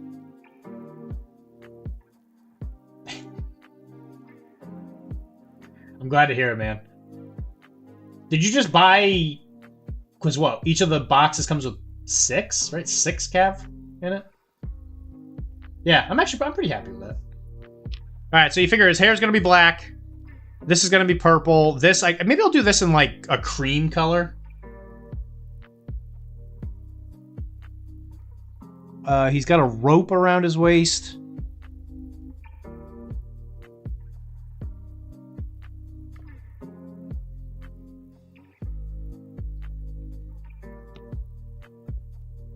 Yeah, this will be red, that'll be red.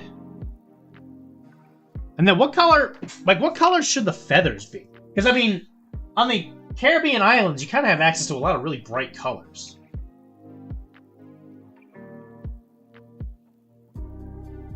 I was thinking like maybe some like greens and reds. You could do some blues. Actually, there are some nice bluebirds. Like orange,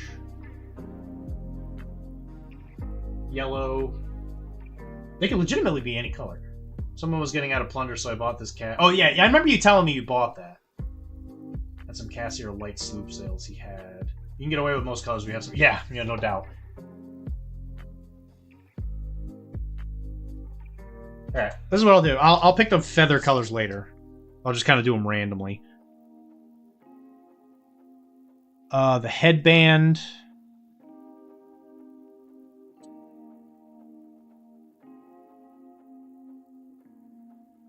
See, this is that same issue I have with painting Mythic Americas. I just don't. I just don't know what this stuff looks like. I don't know how to paint organic. It's one of my biggest weaknesses.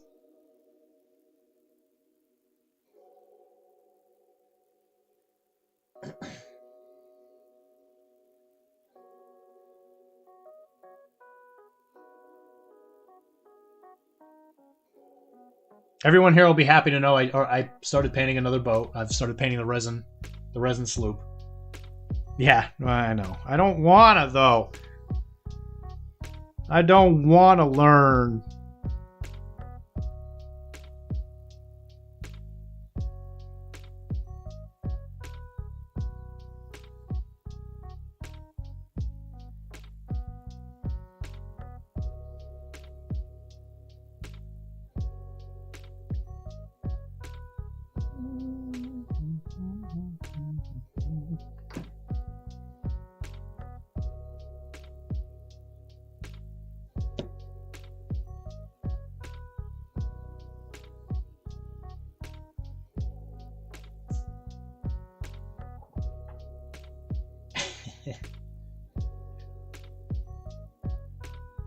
No, I stopped learning a long time ago. I've just been kind of coasting. I'm just coasting along. For you. Oh, I knew it. How did I know? It's not a light frigate, idiot. It's a resin sloop. I already painted my light frigate. You can see it on the horizon. We were playing Blood and Plunder earlier today. There it is. There's my light frigate, which is, I guess, technically the HMS Kraken, even though it's currently flying a Dutch flag. But you know, we're not worried about that. Oh yeah, her ship's on the other side. You can see it a little bit there. We got to do a lovely little boarding action. She was playing My English. She was like, I want to learn how to play English. And, bro, I don't want to make fun of anybody or anything. I'm gonna send you the list. I'm gonna send you the list, Miguel. I tried to convince her to not play the list quite like that, but she was like, let me try it. And I was like, oh, okay.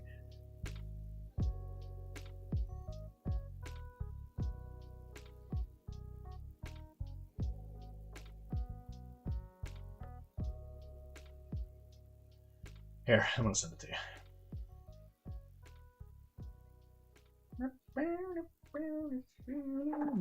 Yeah, dude, it's the GOAT. I look at the stat card, I'm like, this is some good shit right here. I've really fallen in love with the light frigate. I can see why people love the thing.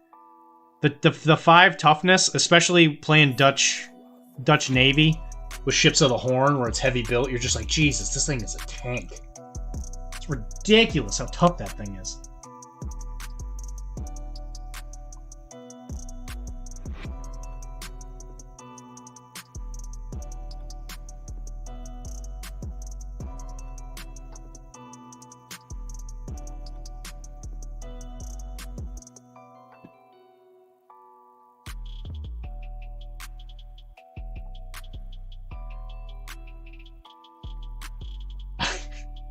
Well, I'm sure they want some variety. I don't think it's an issue if they want it because it's not like the Dutch are already, like not good.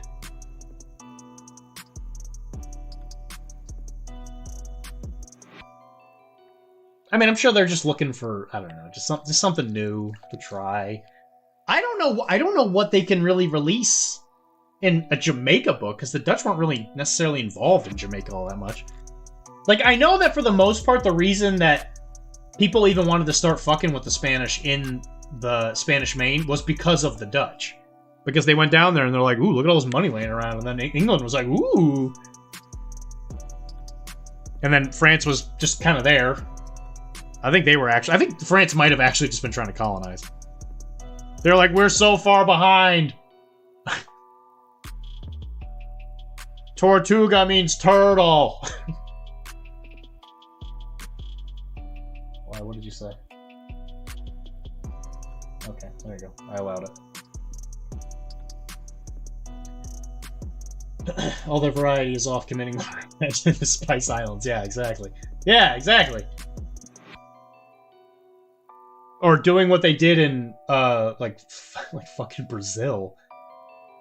Like, Jesus Christ.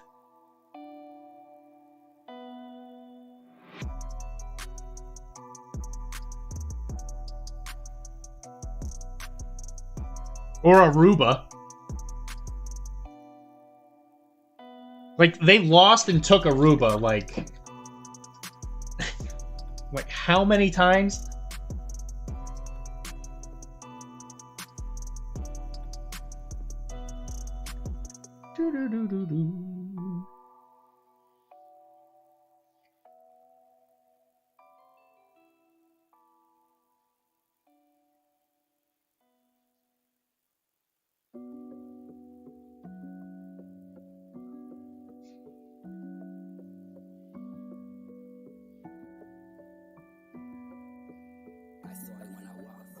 This is how I see it, Nigel. It's a naughty word for you.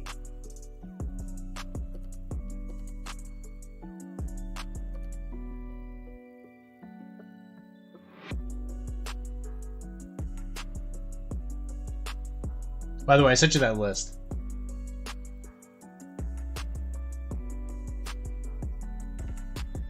I'm looking for you to say those magic words.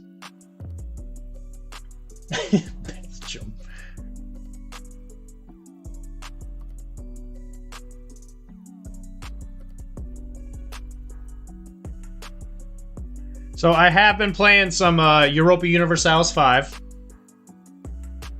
I did, in order to learn how to play the game. I find that if you start playing that game, you don't want to start with a bit. That's what I said. Yeah, I was like, Kara, why are there 9 of these? They cost 7. I've given up on Forlorn Hope. I think they're terrible. Like, I have issues with freebooters. I think freebooters are too expensive. For like, or let me rephrase that. I don't like what you get for the cost.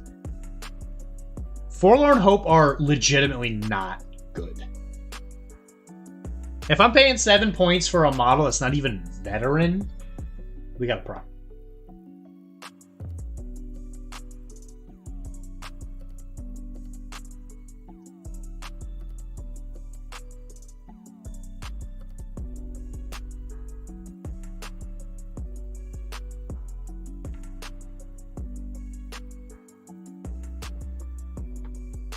Yeah, excessive is a good word for it.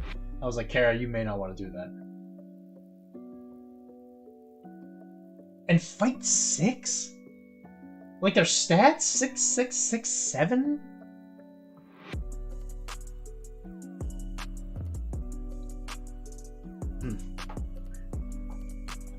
Yeah, I know, right? That's the biggest issue, right? Is like Forlorn Hope are supposed to be like, yeah, we're a boarding unit, but we're not sailors. And we like land. Yeah, I don't know what we're doing. Yeah, Forlorn Hope are supposed to be the British boarding unit. I don't see it. I mean, Brace of Pistols is nice, don't get me wrong.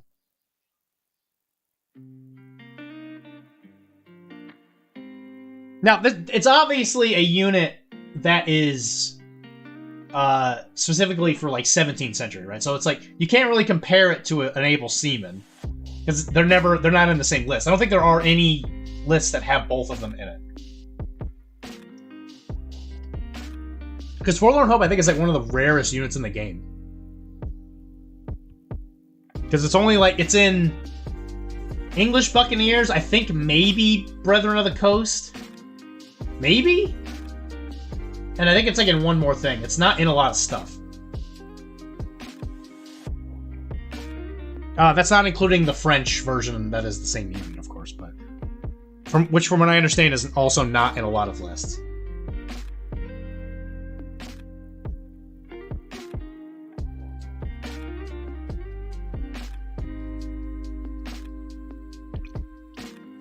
Yeah, Zeladin.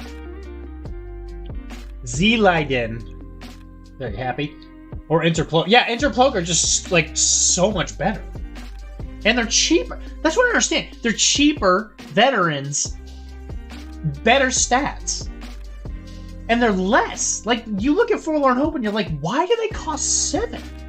Is a Buccaneer gun that expensive? Historical English Buccaneer Forlorn Hope were the front of the column on their land forces, not boarding per se. I wonder if the unit was designed with that in mind. It has to be. But, like, in a 17th century list, who are you boarding with? You're not doing it with freebooters. The guys don't even have regular pistols. They can only shoot the things once, and then they're like, okay, we're done. I hope whatever we swung at's dead, because if not, we are.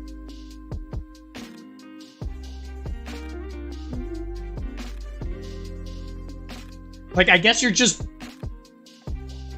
boarding with sea dogs? Like I said, it's a really confusing unit. It's a weird unit. I don't know what else I could really say about it. They're too expensive. I mean, the unit can exist in the form it's in. And I think somebody might get a use for it. But 7 points?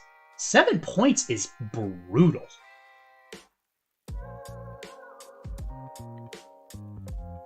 Like, let me ask you the question. Would you...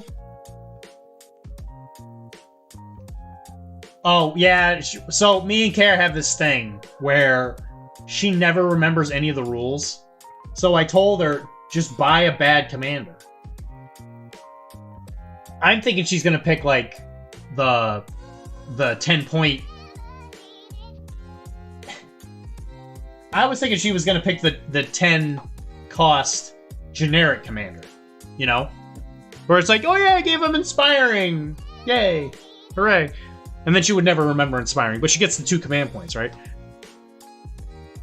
So I keep telling her, and I just finished editing a video of us playing the game, where in the epilogue, I'm like, if you're not going to remember the rules for a good commander, then just don't bring the commander. Don't bring something you're not using.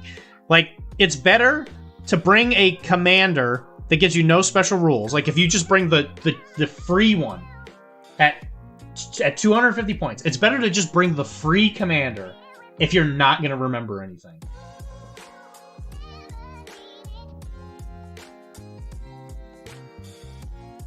Listen, dude, I know.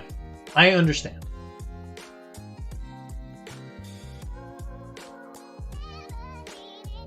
I only made her roll poor leadership once because she's never going to remember it.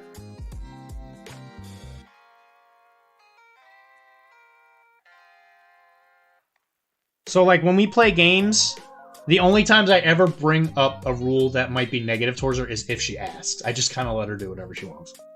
That's just kind of something I do.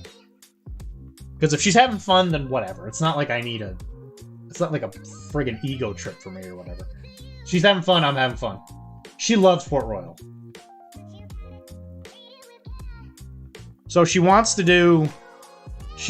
video... Well, I have some videos on the YouTube channel of me and her playing it. No, it's not that bad. What's confusing about it?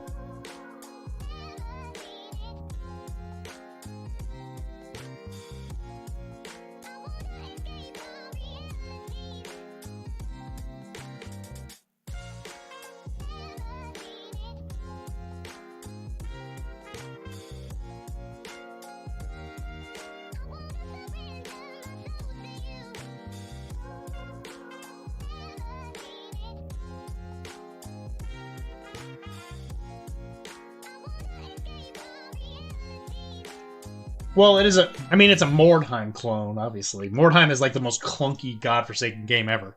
But for some reason, it's really fun.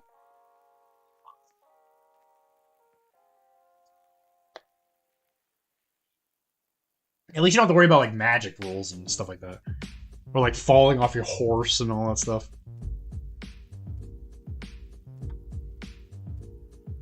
I don't agree with that. I do not agree with that. And let's next. Are you talking about the reaction system? I think it's the best part of the game.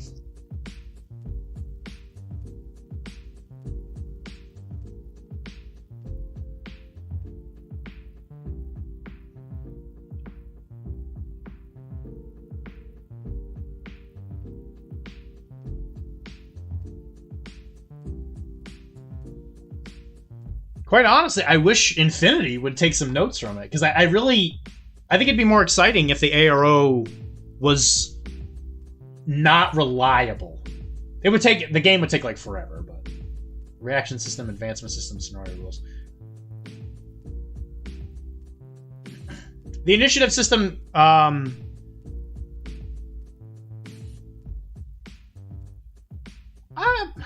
don't know. I think all that stuff works fine.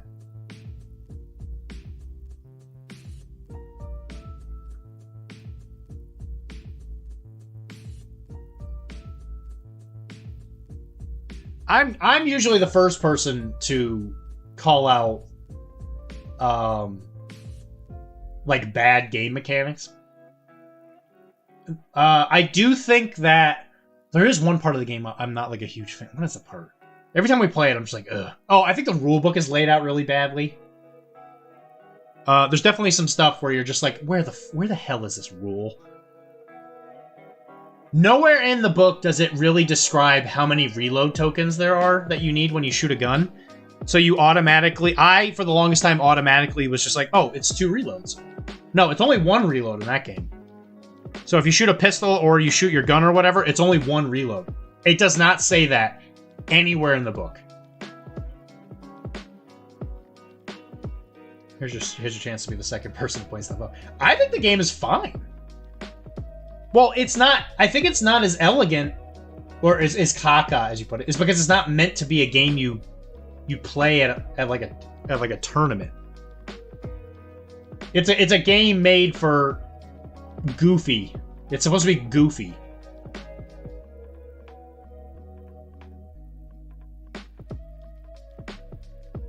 I don't think it would be possible to host a like Port Royal tournament because it's just not a game. It's just not made for it.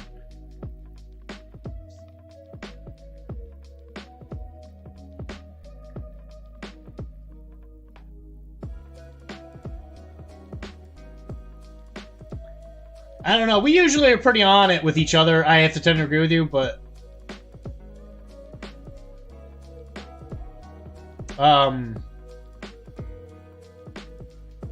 yeah, well, there's your issue. Alright, sorry, Kara.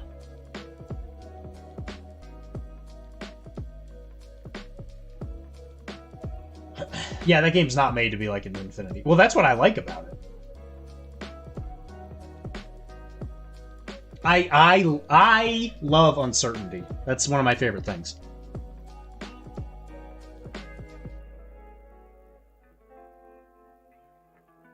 Yeah, you know, I'll be honest. Like, my biggest issue with Port Royal is never the game. I think every issue I've ever had with it is just that I think the rulebook can be purposefully difficult to use.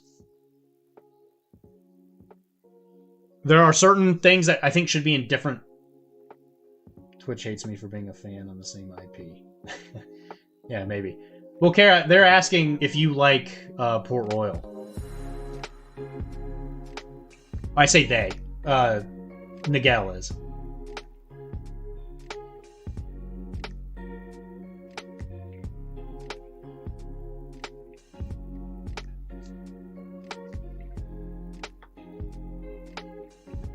She may or may not answer. She might be getting off.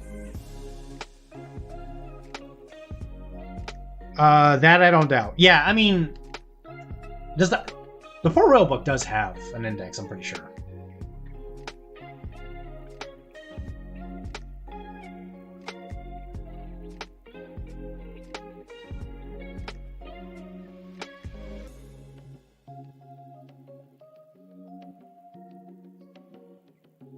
Yeah, see, Kara really likes it.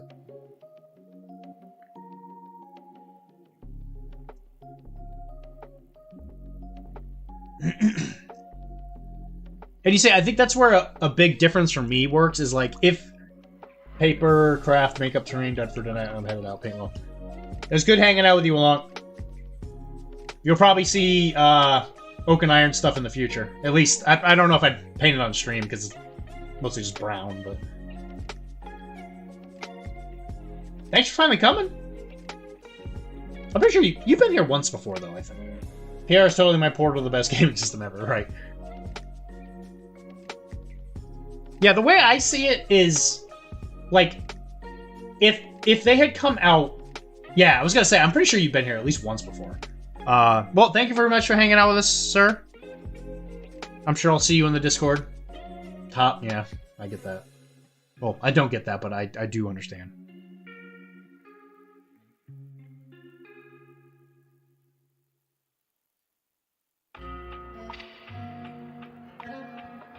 Like, Uncle Fire isn't about pay. I'm gonna... You're telling me I need to paint? Brother, I paint every day. I am always painting.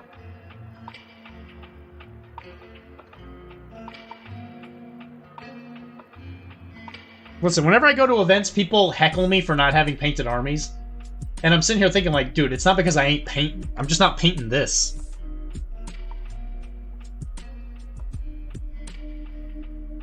Anyway, like I'm saying, if Firelock had come out and said, oh hey, this is our new tournament game.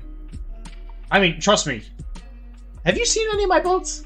All my boats are very bright. I love bright colors on boats. I think they look great. Yeah, trust me, it's coming. Especially if more people are going to play this game than I expected. I will definitely paint separate fleets. That's how crazy I am. Anyway.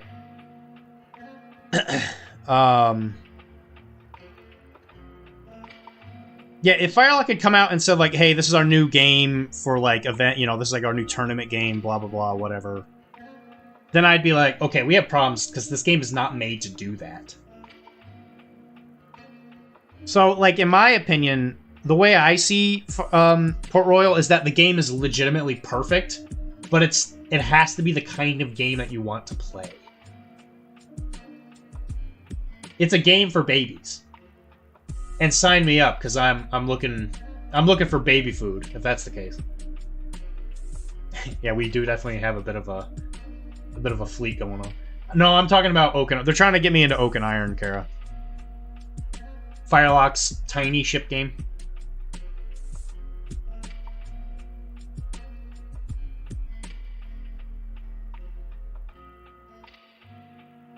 I told them that you wouldn't play with me, so I haven't jumped on it.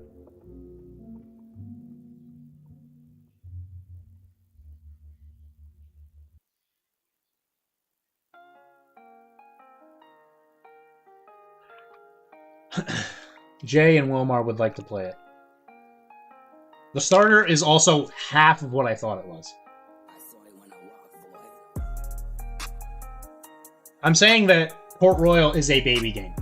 In that you play it for fun. You're not playing it to, like, show any kind of, like, tactical acumen, I guess.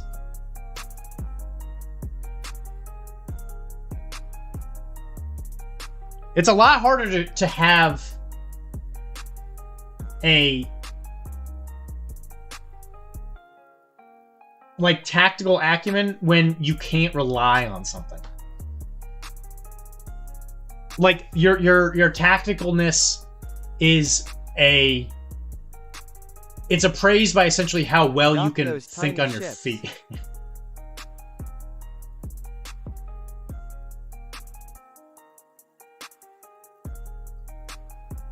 They are so smooth.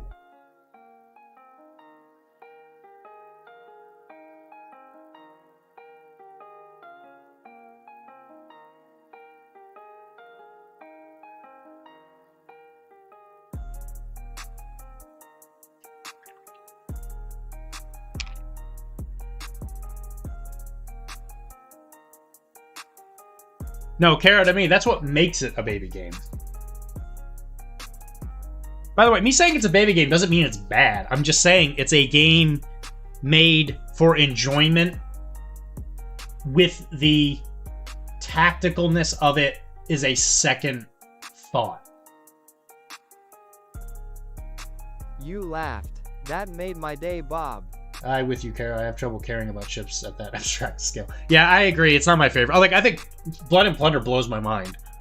Just because you can slowly see the sailors dying as you play.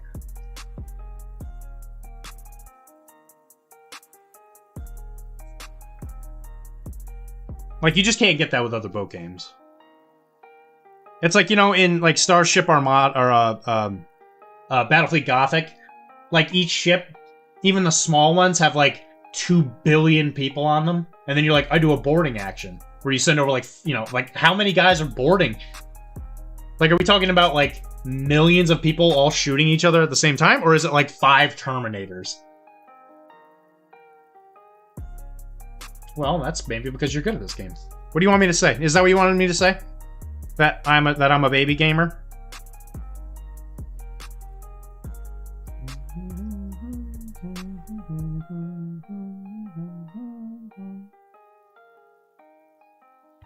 I said it. Does that make you happy?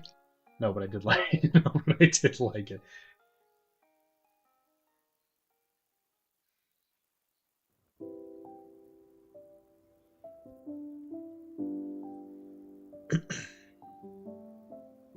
Also, I would be more inclined to think that Port Royal exists because Blood and Plunder exists. I don't think Blood and Plunder will get more people because of Port Royal. Like, I say that knowing that in the situation that Kara and I were in, we wanted to play Port Royal, or she wanted to play Port Royal, and I was like, well, let's play Blood and Plunder as like a byproduct of that. So, like, I'm kind of like counter to what I just said, but I don't think anybody would jump on Port Royal and say, oh, I'm going to play Blood and Plunder now. I think it would be a case of people who play Blood and Plunder are already are more than willing to play Port Royal because of the fact that you already have the models. I need some bits to get me to paint tomorrow. Nepoleonics makes me sad painting. They have weird faces and I'm trumped. They don't have weird faces.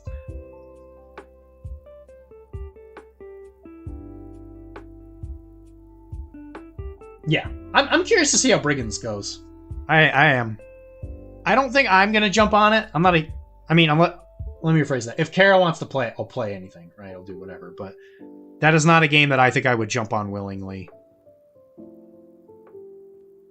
Unless, like, I don't know, like Mike reached out to me or whatever.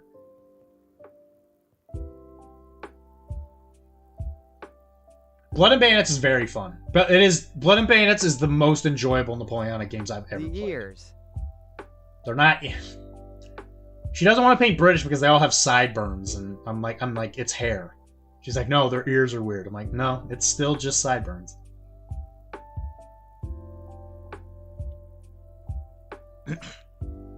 I'm not like the world's leading. Ears are traumatizing. Okay, if you say so. I'm not like an expert in like all the Napoleonic like rule sets or whatever, but Blood and of all the ones I've played, Blood and Bayonets feels like a game. I think the one thing that does let Blood and Bayonets down is that all of the units do feel very samey. But the game itself plays differently enough because, like, commanders aren't the same. Because commanders don't do what they do in Blood and Plunder, where they feel kind of, like, different from each other. Like, everything definitely feels, like, army-issued, if that makes sense.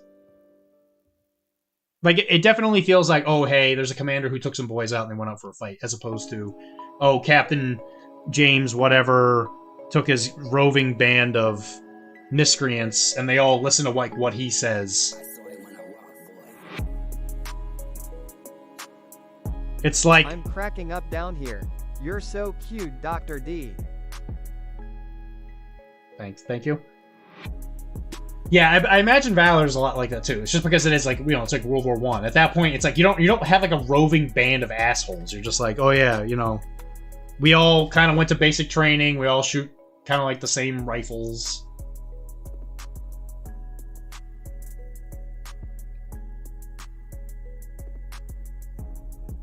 Yeah, Phalanx had a flash sale like a couple days ago, and I was so tempted to pick up Blood and Valor. But I told myself, I was like, no, I don't have the, I don't have the bandwidth for it right now, but again, who's gonna play World War I games with me?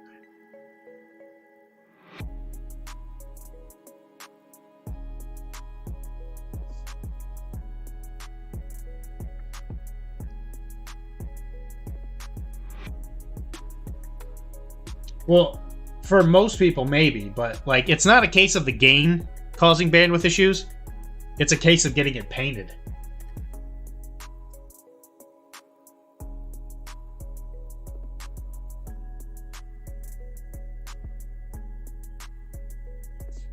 And then that's when everybody's like, oh yeah, just paint it badly or whatever. I can't, dude, it's hard. I mean, sure, that sounds great.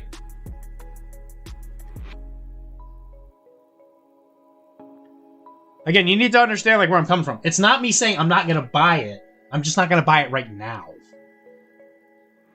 I am 100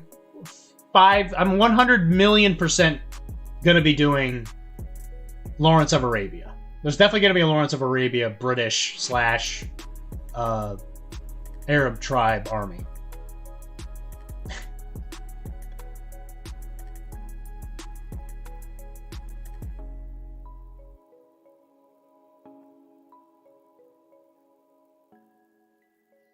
I've had this conversation a couple times where everybody's like, yeah, just paint it badly or whatever. It's not that big a deal. Listen, if there was a way for me to not be so autistic about half the things I'm autistic about, then maybe life would be better for me. For the Napoleonic stuff, I have done everything I can to base coat and literally just put it to the side until I can paint it another day. And it physically hurts me.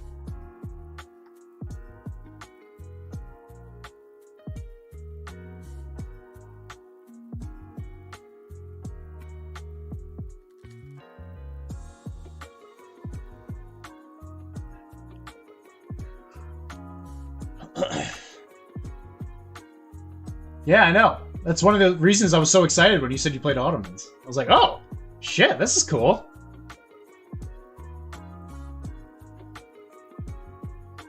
Now we just need to have some, like, desert boards with some, like, crash trains on it.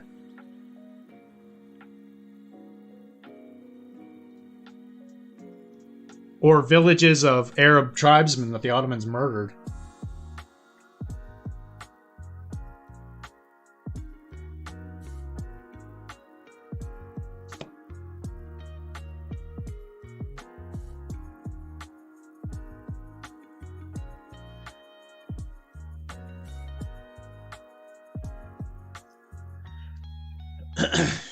Yeah, one disadvantage I have is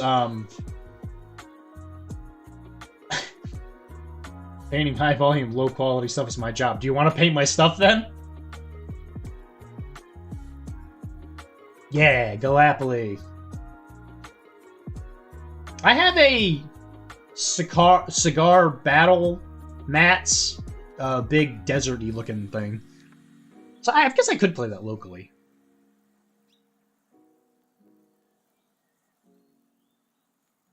Yeah, one disadvantage for Blood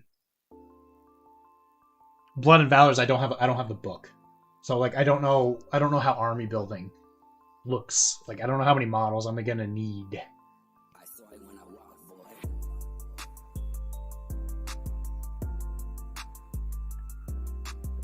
I've had some information like extrapolated to me, but Galapoli. Oh, Gallipoli, sorry. For babies. Oh my god. I'm a baby.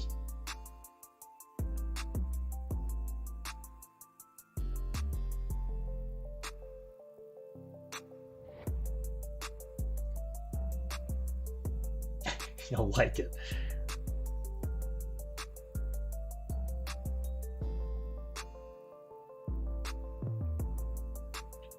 Like, does Lawrence of Arabia's army have access to Brits, or is it only Arabs? Like, I think you get British infantry. But I know that you get access to Arab cavalry, I'm pretty sure.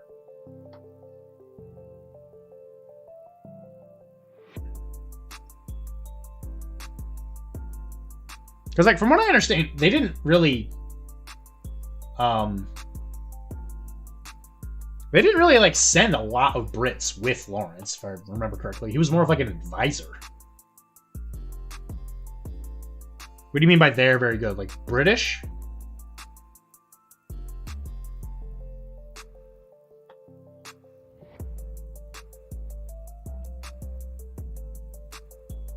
I mean, there's a reason the British are known for having a stiff upper lip. And I was born.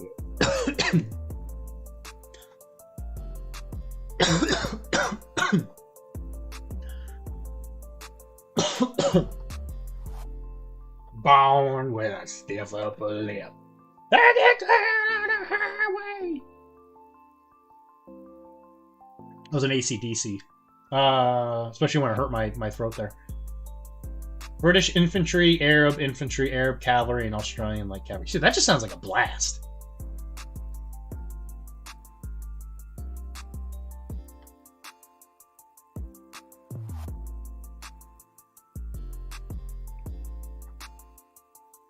Yeah, that I could imagine so, just because of the way the desert warfare worked.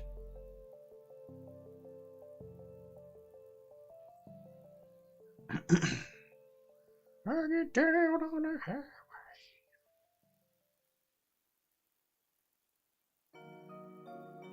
Chris, you would know more than everybody else. Is Stiff Upper Lip considered a B-side for AC/DC?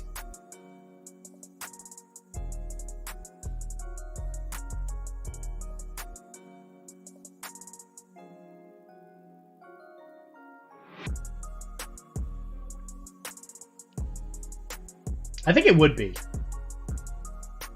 That's one of my favorite songs by them, but I think it's considered a B-side. It's almost like two, the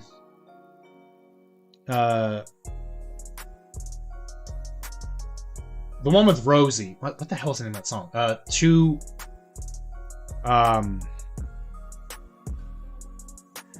She ain't smile.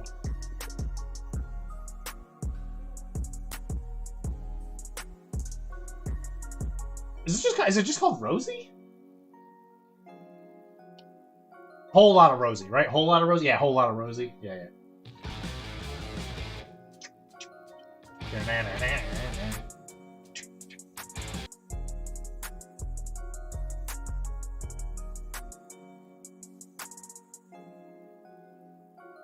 Sniff Up Rose is probably one of my favorite songs by them.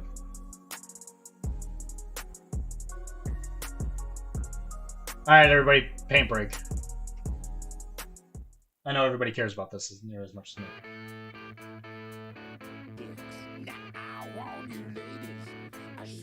With a hip, I was born with a stiff upper lip. Anyway,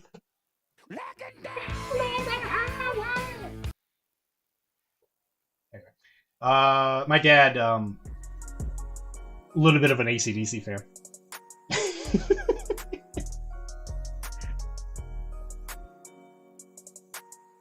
That song ever charted?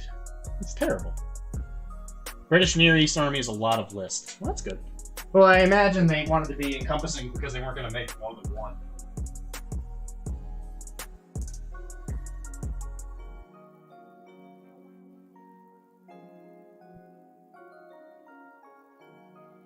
Close the door for Kara. I was born with a stick. For you. Oh no. Yeah, one thing I did see that was a bit of an issue was trying to find models for the Arabs.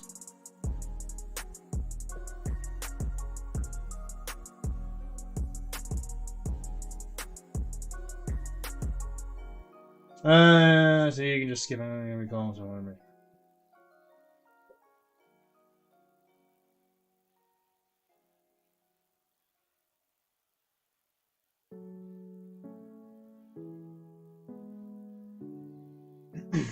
Would have been me. Look that up right now.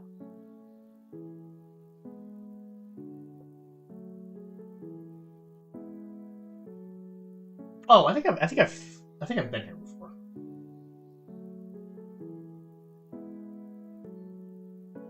Arabs.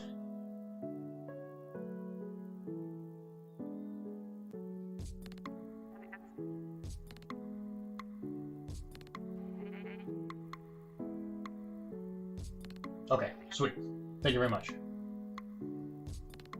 Oh, there's Indians too.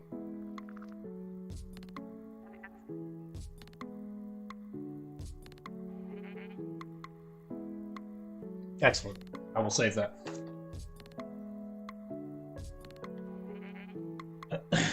More the stuff.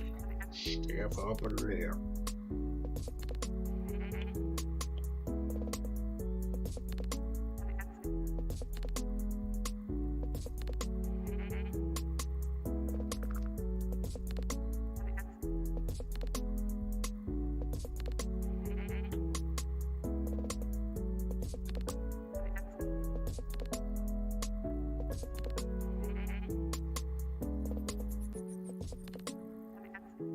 You know what else is another song that is criminally underrated by AC/DC? Livewire.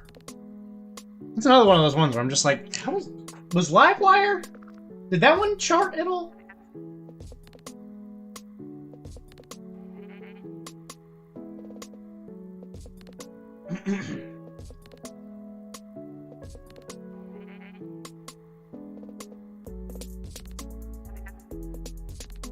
High Voltage is another really good one.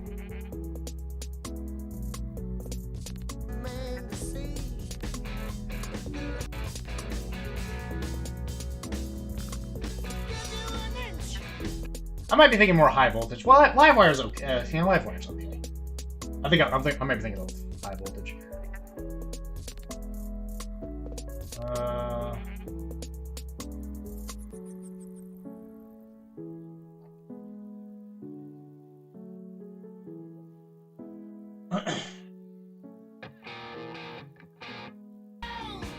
Yeah, I'm thinking more High Voltage. Livewire's okay. Yeah, Who Made Who's great. I don't know. I'm just not a huge fan of Thunderstruck. I don't know. I just feel like it's overplayed. I mean, obviously the intro to it's like iconic as all get out, but it's okay. It's kind of like We Are the Champions by Queen. It's like out of all the songs they've wrote, like that's the one everybody remembers, or like one of the ones that everybody remembers. I'm like, there's just so much like other good stuff they did. I am very overplayed. It's true. That's why all the stuff I make, like 20 people listen to it or whatever. Way overplayed. They also have Aussies and Brits. Yep.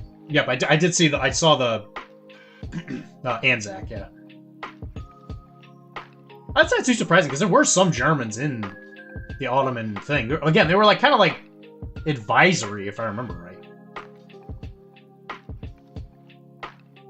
Never my genre, but always respected the straight-ahead rock and roll. Yeah, I mean, it's great. You Shook Me All Night Long, classic. Gotta love that one. Dirty Deeds. You know, obviously fantastic.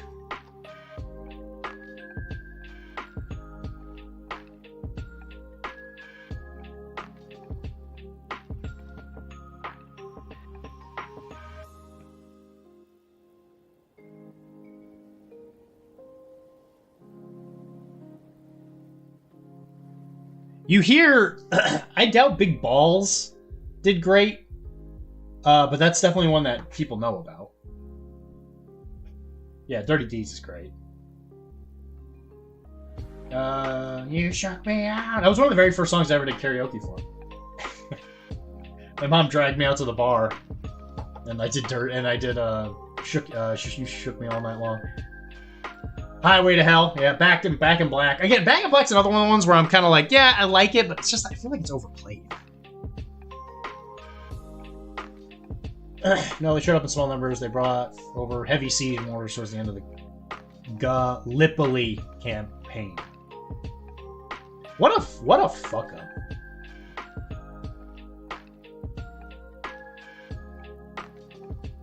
Anytime anybody does like an analysis of the Gallipoli campaign, it's always funny to see like who they blame.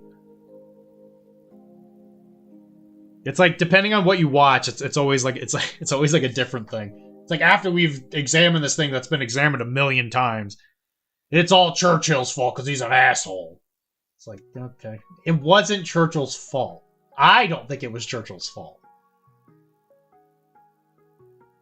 Listen, he's been wrong about a lot of stuff. He was also wrong about Italy being the soft underbelly and all that. Like, trust me, this is something I've thought about quite a bit. I don't think Gallipoli was his fault. There was a lot of stuff going against it.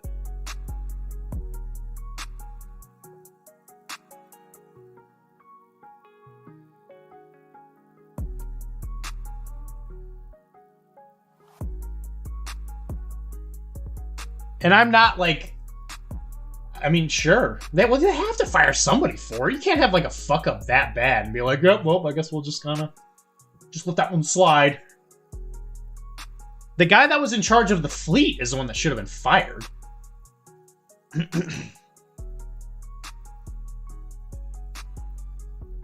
Like, in all honesty, the high commander of the fleet in World War I? Like, what the fuck was he doing all day? He's like, yeah, make a blockade and just kind of like don't let anything through. Also, watch out for submarines. Like, did they... Like, there weren't really any, like, major naval actions. And yet he was, like, the reason that Gallipoli got so, like, delayed. British troops burned to death because their own bombardment served bushfires. Again, I'm not saying that that's not terrible. I'm not saying that, you know, the Gallipoli thing was anything short of a massive fuck-up on many different sides of it. Was it Churchill's fault solely? No. Was it a good idea? I think it was sound on some level. But Winston Churchill continuously is like, hey, if we just attack this other country, the whole thing falls apart. And he was technically not completely off. I'm sure they do. Yeah, I'm sure it's... Well, because that's Anzac Day, isn't it? Like, there's a specific...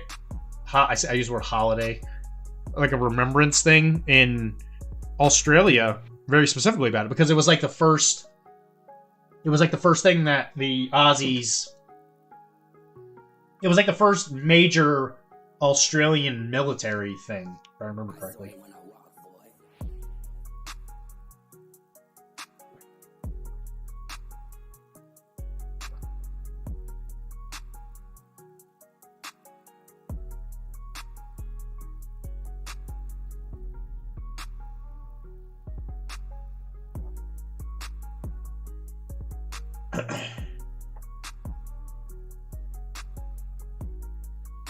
Gallipoli dramatic series, very good. Is it it's not a documentary. Is it supposed to be like from the viewpoint of somebody on the ground?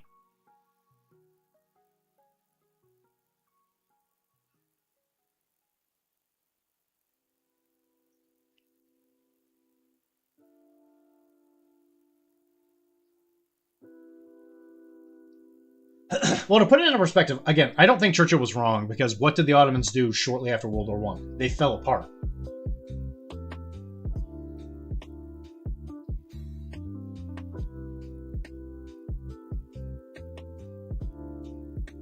And I do think that his thought process of thinking Italy was the soft underbelly has some merit, just because of the fact that the Italians were, like, clearly the weak partner between the two. Like, you know, like the level of incompetency coming out of the Italian war effort was, like, pretty staggering.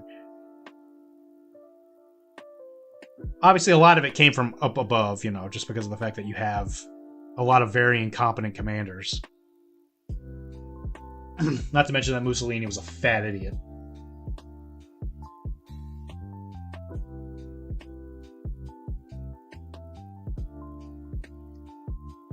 Yeah, one of my favorite things that I've read is I was reading. I'm a Rommel fan, so like I've read a lot of books about him. Triumphant Fox, very interesting book. But it was funny because it goes into the fact that like when the Germans were considering heading into Africa, like to help them in the like Tunisia thing, they sent I don't know if it was like, it must have been just like some advisor or whatever to like check out those arms are the weak partner here. Jesus Christ. Thank you. Gotta keep that joke going. Like he went there and he wrote back to German High Command and he said that the Italians are afraid of loud noises. Or spicy chat. Ooh, have faith. That's spicy. I'll watch that. Oh, it's on Amazon. Sheesh. Oh, that's cool.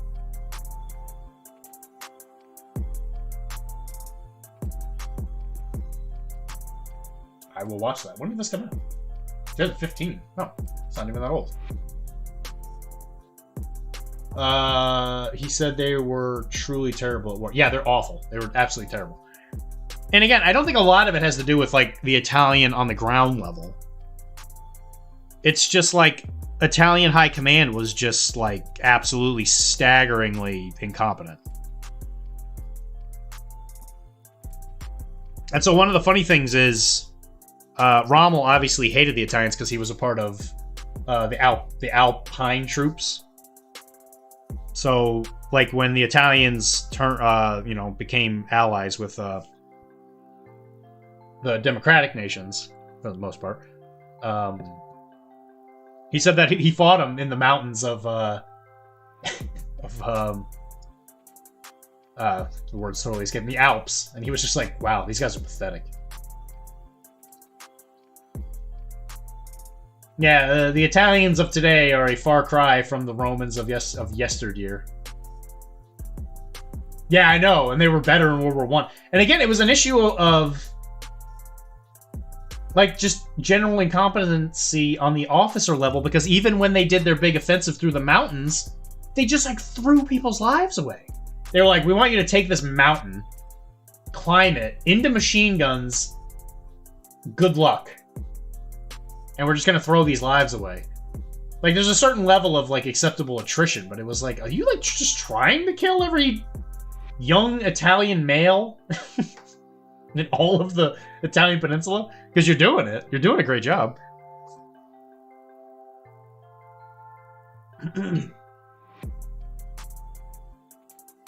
Is this another... I hope everybody's not bored by this. I can talk about anything else. I can talk about butts if people want, or if you want to... I'm going on another tirade about how pathetic Italia is. No, they weren't. They were smashed into the Austrian lines. Like, yeah, I know! It was awful!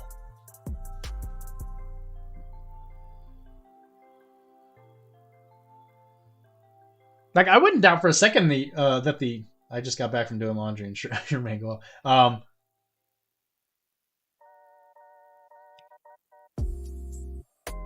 Yeah, I'm sure the Austrians were just, like, shocked at what was happening.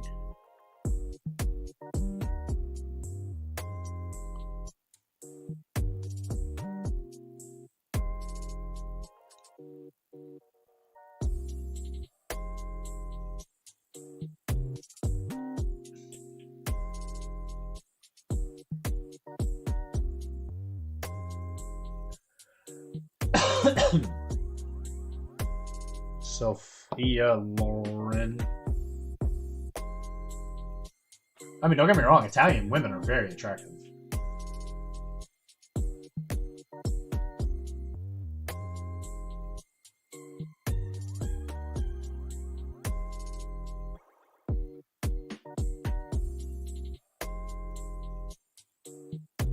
Okay, yeah, Sophia Loren.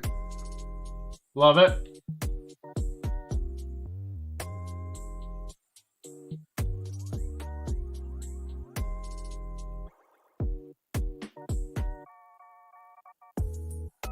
Hey, nothing wrong with that.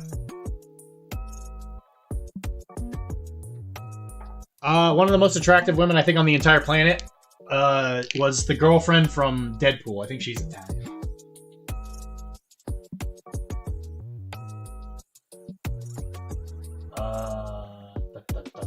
Marina Baccarin? Yes, I get it. I don't know how to pronounce things. I don't care.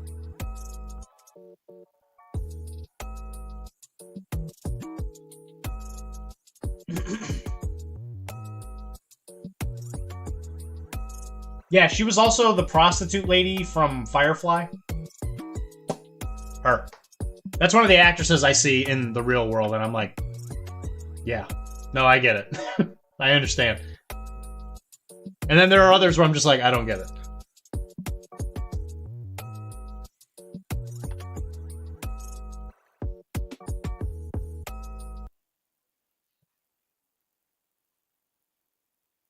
It's kind of like what is her name? Sydney Sweeney or whatever. It's like I understand why people think she's attractive. She just doesn't like do a whole lot for me. Well, the Austrians were busy smashing into the Russian and Serbian lines. Yeah, they were doing great. I mean, it's not like the Russians were doing great. The fact that they couldn't take Serbia was kind of pathetic, but yeah. Man, gaming's easy, but civilizing D.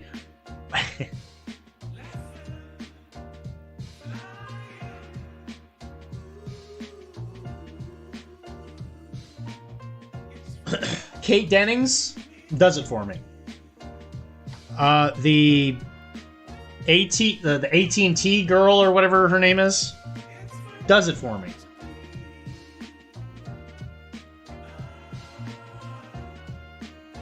The wife from King of Queens absolutely does it for me. I forget her name.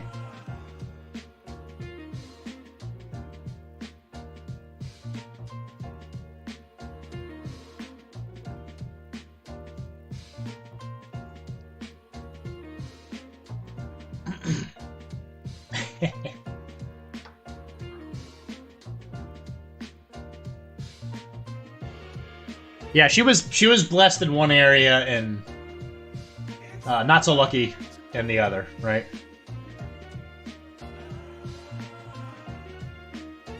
Like, I'm an upper half kind of guy. Like, I'll freely admit that.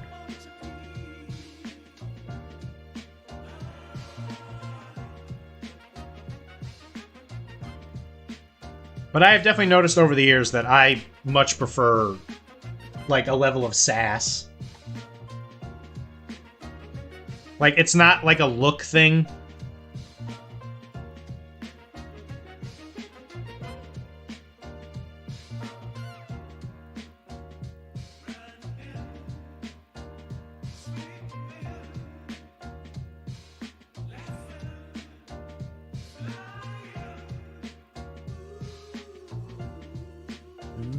You know, I completely forgot to paint that front butt cape thing. Son of a biscuit.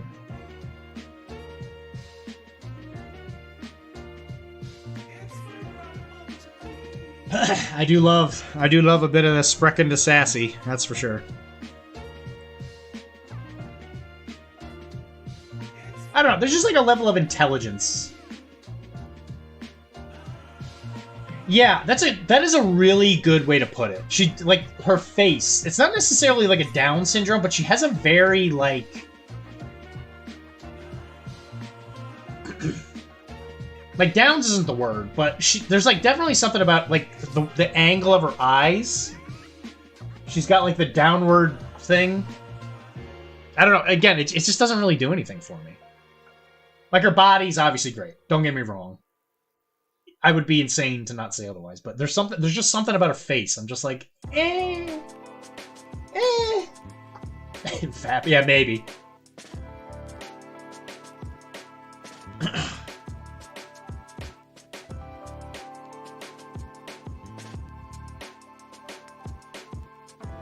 And again, I think a lot of this comes down to, like, we as regular humans, like, down here on planet Earth, like, people are gonna love the way they look or whatever, and that's fine. Like, I don't, like, whatever. Like, what I personally find attractive is always gonna be different than everybody else. And, you know, we're down here talking about it like our opinion even remotely matters on it, But you could just say, I'm just saying. You could say that.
I think this guy's coming along pretty good.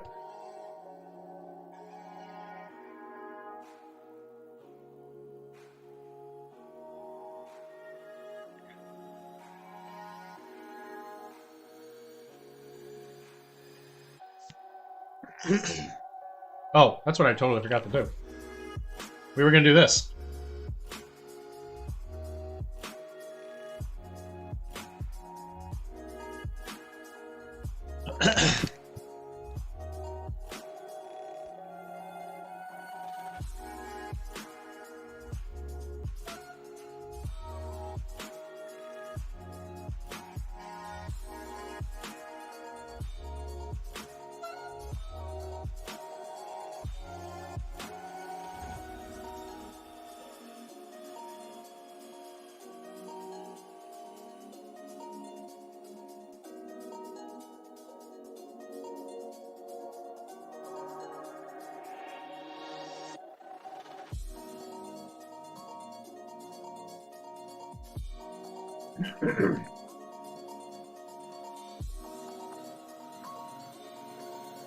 Alrighty, let's give this a shot.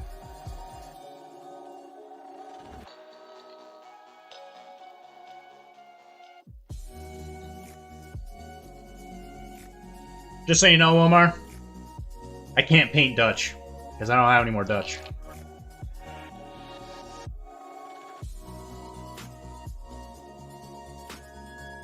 Yeah, because one of my big issues is that silver is just, like, way too shiny.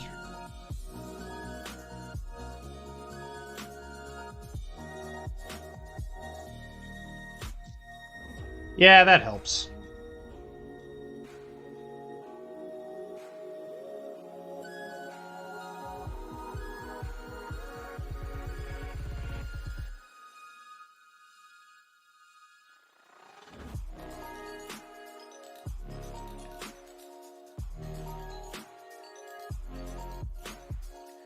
One thing that's weird about this stuff is that it's alcohol. Alcohol-based.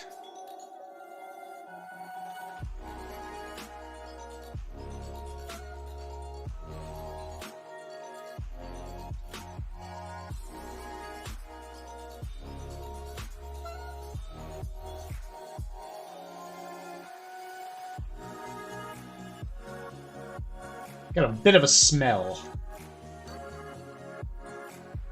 Yeah, I think that helps. It kind of just gives it like a... just kind of a dirtiness to it.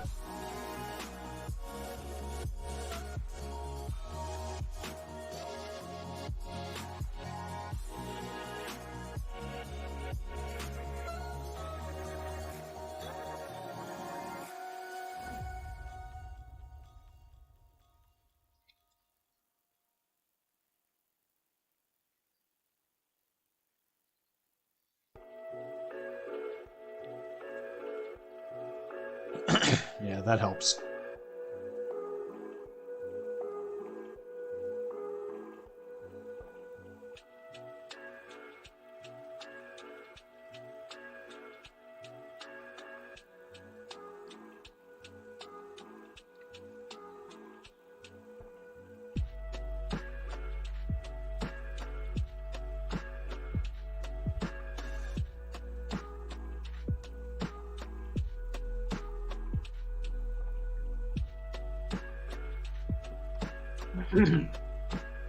What's wrong with Buccaneer?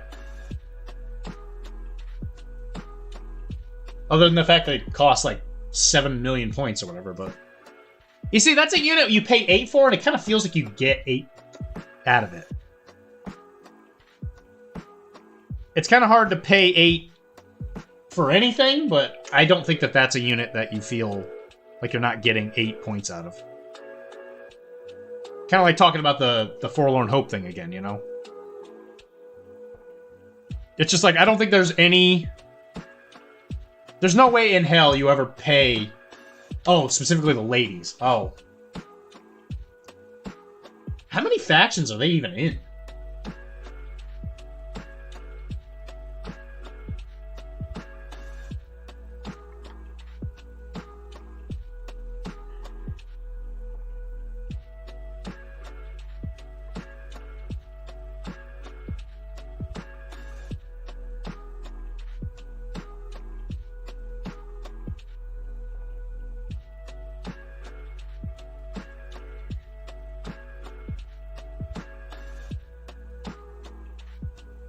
Yeah, I was gonna say, it's not a common unit. I don't think I've ever actually seen anybody play them. I know Chris uses them as just like Boucanet. Like they put them in the same unit. Or he puts them in the same unit. That's probably how I would use them.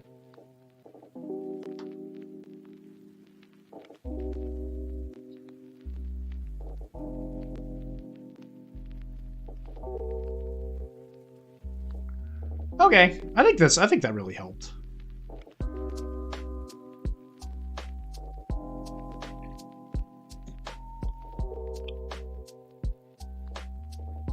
Yeah, there you go. It just kind of made it look more dirty. Dirty.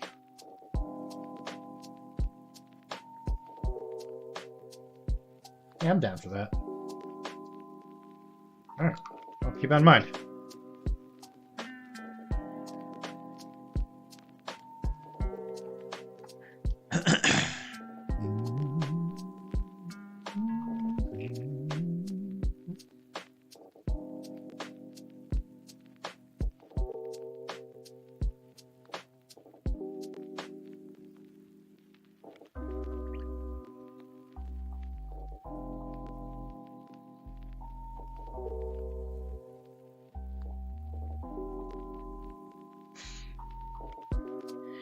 When are you gonna when are you gonna go get boars? My mom was right. I should have married a French ship captain.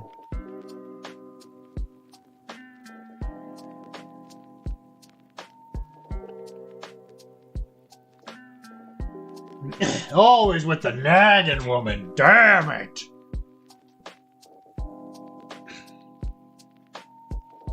I got onto a damn canoe and I killed a bunch of Spanish people and took their boat. What else do you want from me? Jesus Christ! Shut up!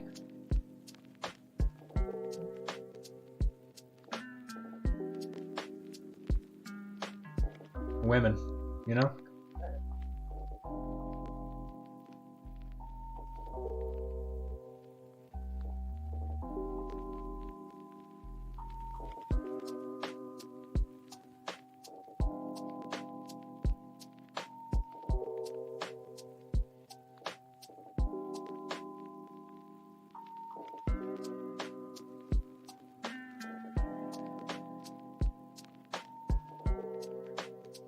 You know, that was a popular line in Resident Evil 4 that they took out when they did the remake.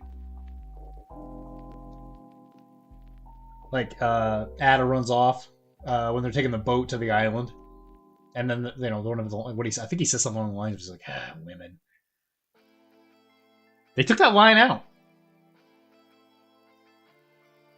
So I don't know if I said Wilmar. You're playing Titanfall? The second one, I assume?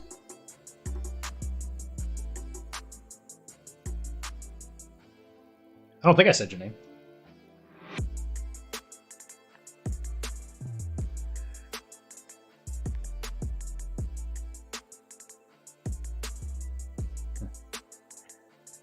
Nothing wrong with that. I have something that I have to admit to everybody that makes me feel sick. The only way to get my fix. I played a video game yesterday for like 5 hours. And I felt bad that I wasn't painting, but I did it.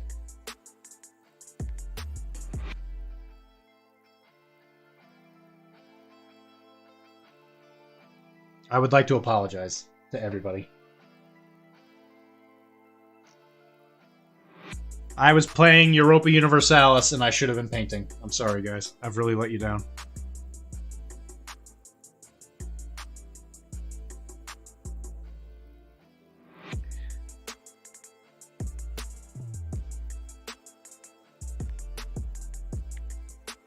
Also, I did go back.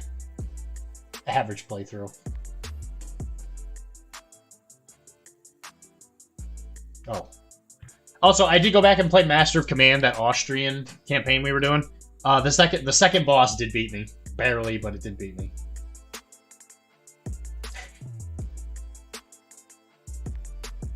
I've just come to the conclusion that when you have days where you really just don't want to do it, maybe do like a tiny bit just to say you did something. Like, I'll build a single model or whatever. And I'll be like, you know, I did something today.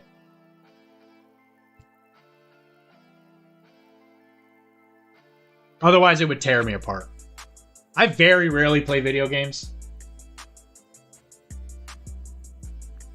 But there are certain days where I'm just like, yeah, that's what I'm doing today.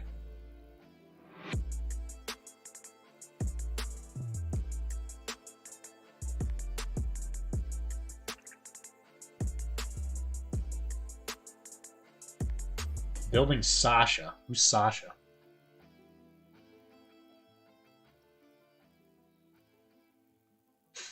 Yeah, that's true. We do gotta play another round of, oh god, what is that game called? The King, yeah, whatever the heck that game is called. Oh my god. Nigel, you would love that. You would fucking love that game. Heckling the shit out of me and making everything worse. King of the Castle. That's what it's called. King of the Castle. That game's awesome. That game is incredible.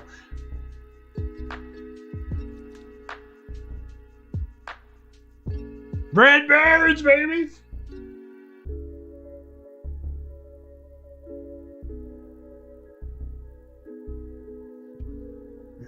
You must be on a high from winning all the time, Chris. Red Barons won the last one.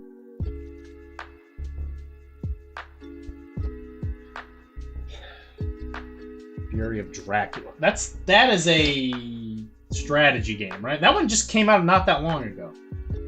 I'm pretty sure I saw that one. Alright, I know that there was recently a vampire one.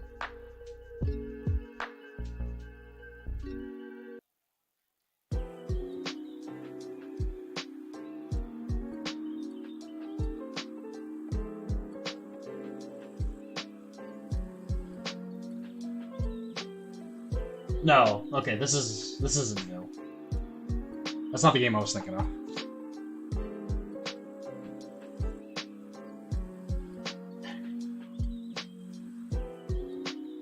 Is this supposed to be like Vampire Risk?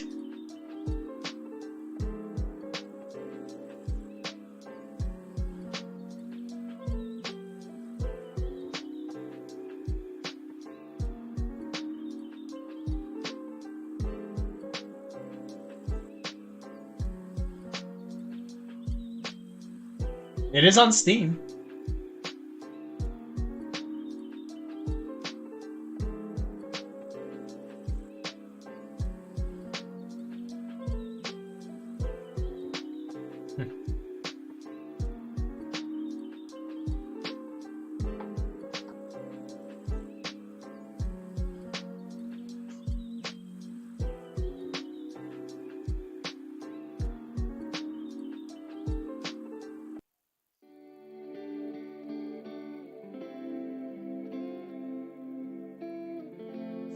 No, I don't think I want to paint this.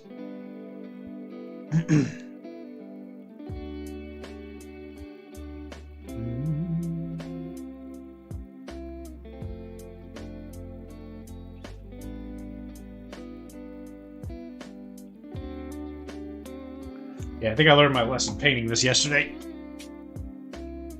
I need to do drab brown, not too much red on the strings and stuff. I just don't, it drives me crazy. It just doesn't look right. I versus many. Dracula returns after the events of the novel and tries to take over Europe by stirring vampires.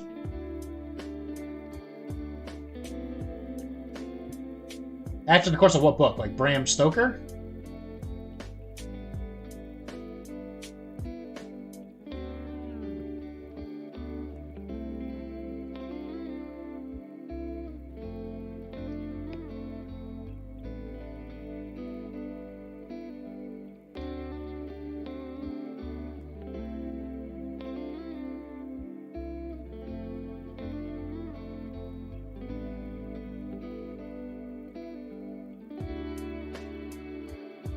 Again, when you say novel, okay, yeah, you're talking about Bram Stoker's. That's kind of a cool idea. Can I play as Keanu Reeves?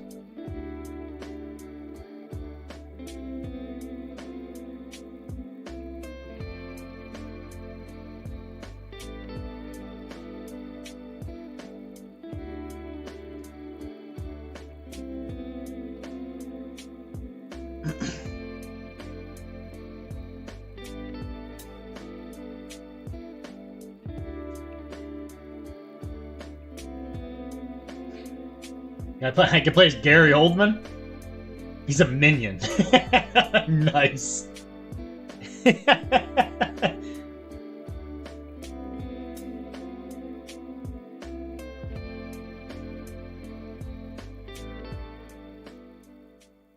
Okay, so I assume I'm assuming Van Helsing is one of the major hunters then. He's considerably diminished. That's what happens when you get stuck in a castle and get sucked on for however long.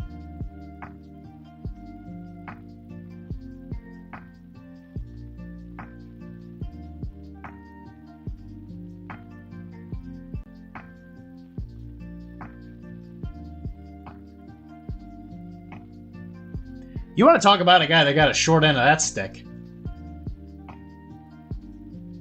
His little law firm's like, hey, go all the way across the world to go talk to this creepy guy in this creepy castle. You get stuck, sucked on, and his entire purpose in life is to steal your friggin' girlfriend. You want to talk about it? It probably felt like the fucking world was putting myself against you. Like, god damn.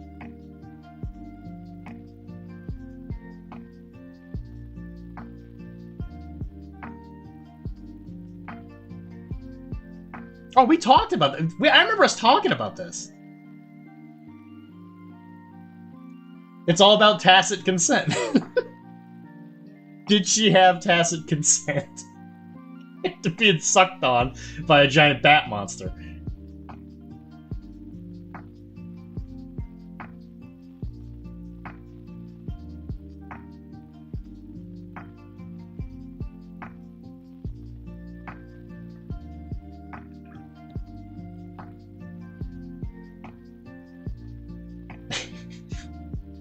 We specifically talked about this.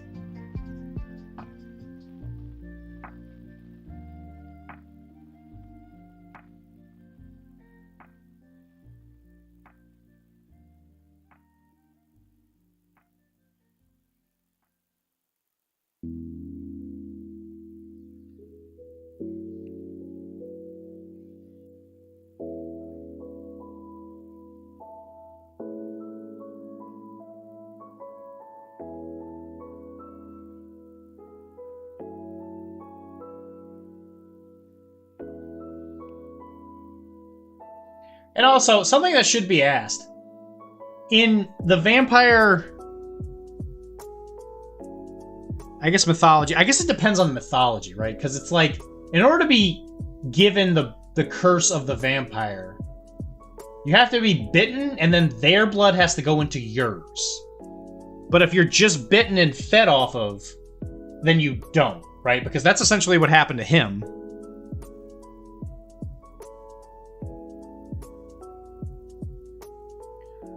Is they relieved him of his blood. But he didn't, like, catch it.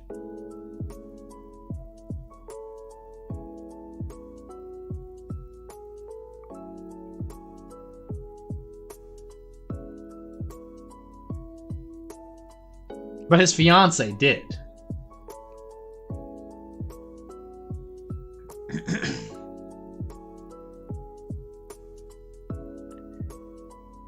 Or not even his fiance, but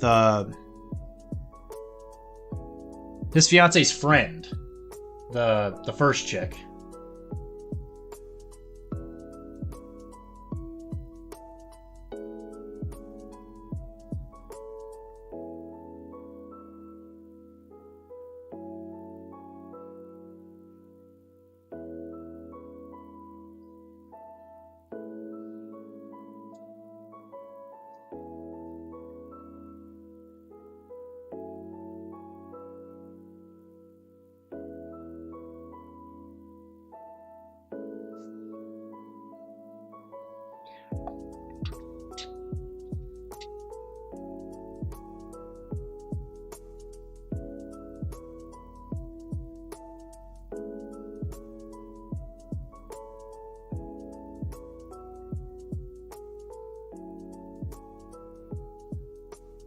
Yeah, yeah, Lucy.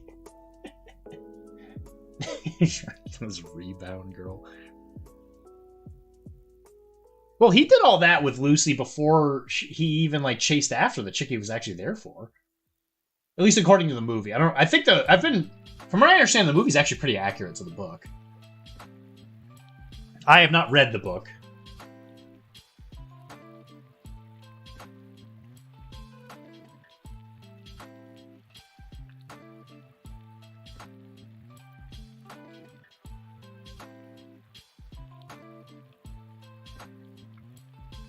Mostly because I am uneducated.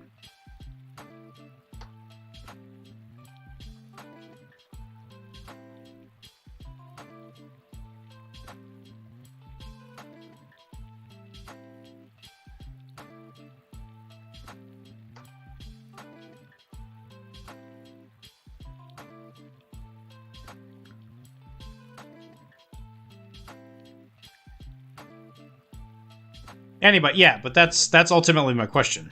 Is like, it's not like an STI. It's not like an STI. It's like something you have to purposely give them. Not to say that some STIs aren't like that, but.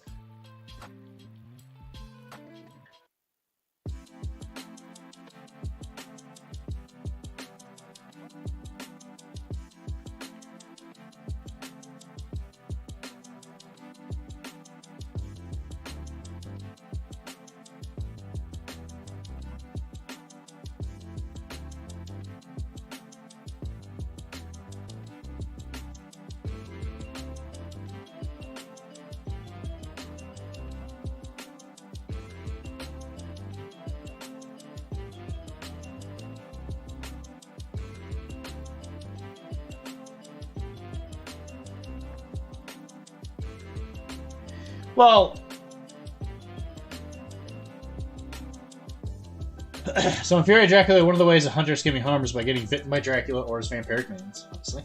Once you have a bite on you, until you heal it, you are vulnerable to certain powers and cards that can only affect hunters who are bitten or have a bite on them. Mina Harker has a permanent bite on her that she cannot heal, therefore, as far as Mina is concerned, Dracula has to ask consent.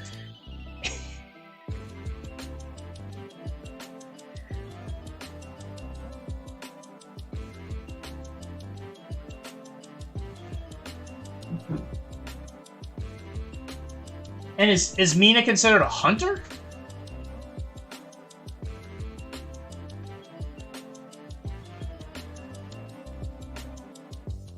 God. Winona Ryder, man. Been around a long time. Dracula has tacit consent. Because I get, this is where I get so confused. Is like, is Mina into Dracula or not? Was it mind control or was it not? See, we're going right back into this conversation.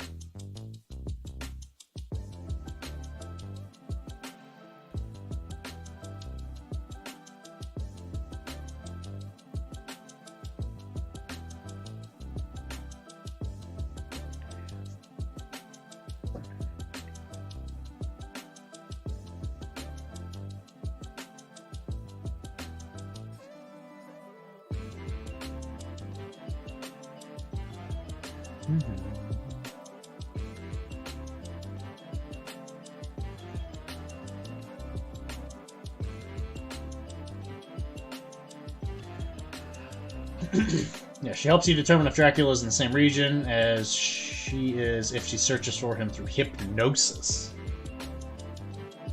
Wild. Well, okay, so again, I don't know how accurate the movie is to the books, but I don't know. In the books, he's dead as shit. I mean, they murder him. How does he come back?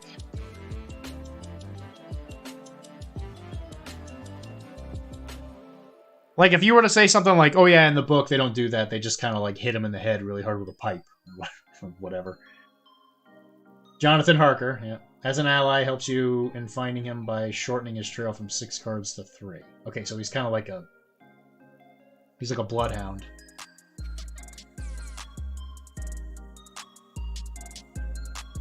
You see, I'm fascinated by this now.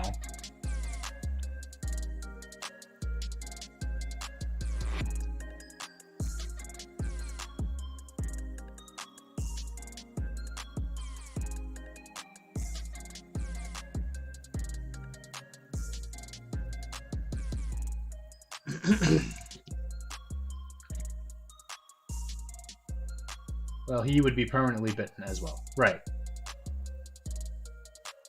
That's very true, yes. So that's the thing. He got sucked on, like, because, like, it's obviously more than just blood, right? Because, like, vampires, they, like, feed off of you. Again, it depends on the IP or whatever, but, like, let's just assume we're talking about Bram Stoker-type vampirism, right? Which is supposed to be, like, the traditional version. If you're bitten, they're not just, like, sucking blood up, but they're kind of sucking out life force. Nina got that sweet D-Racula afterwards.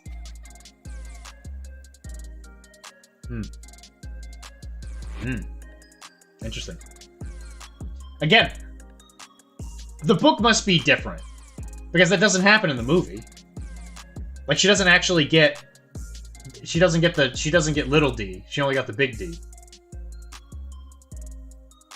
If you'll pardon my,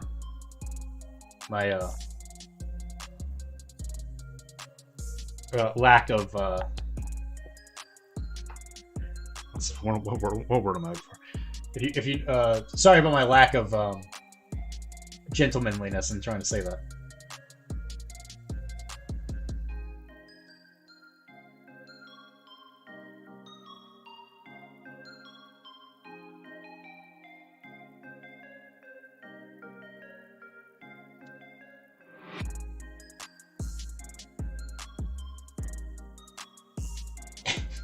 Sweet D-Racula.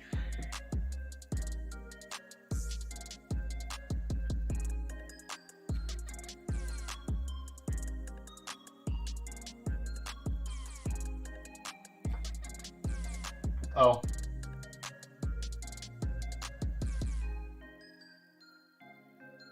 Well, I guess gypsy. I probably shouldn't permanently okay gypsies. Yeah, that might be bad.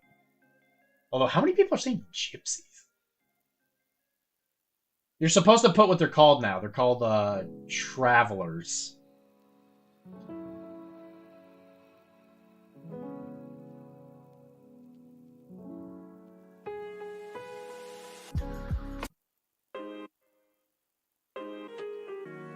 She was also left with 3 thirsty gypsies afterwards. Traveler sounds like... I'm not touching that one. Whatever I say could be turned... Listen, Wilmar's here. He's going to turn that into a clip, and then I'm going to never be able to run for political office again.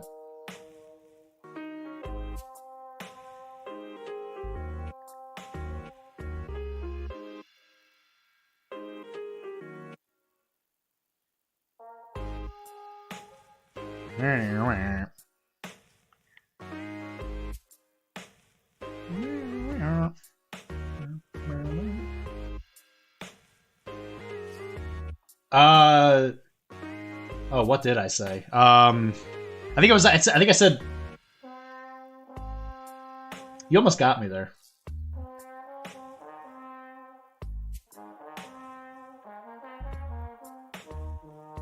I said a certain somebody had a lot of good points. And it might have been a particular president of the United States.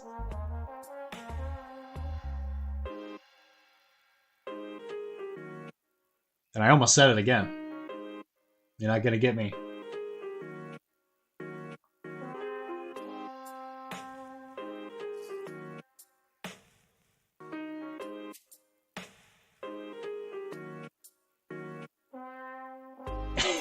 I do not have that for that particular person.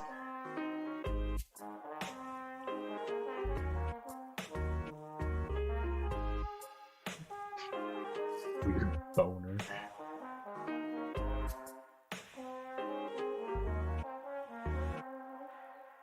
You have a weird boner.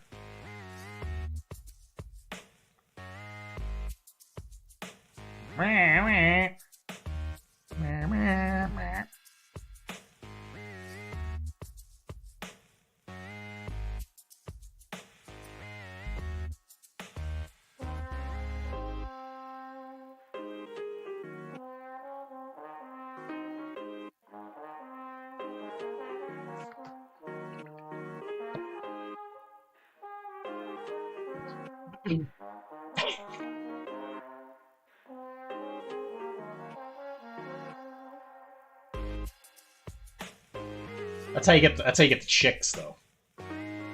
That's how you get the babes. Babes love weird boners. Huge fans. Huge.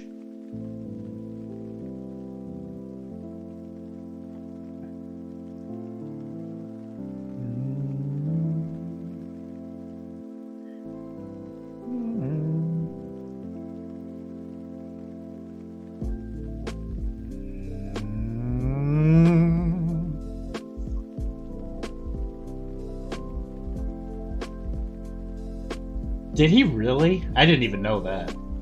Did he really? How? How did he even do it when he was in a wheelchair? It was after his stroke.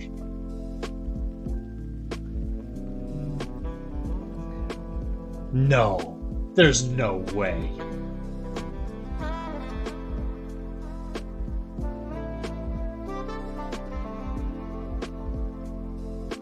Do not give me more ammo against this man, I swear to God.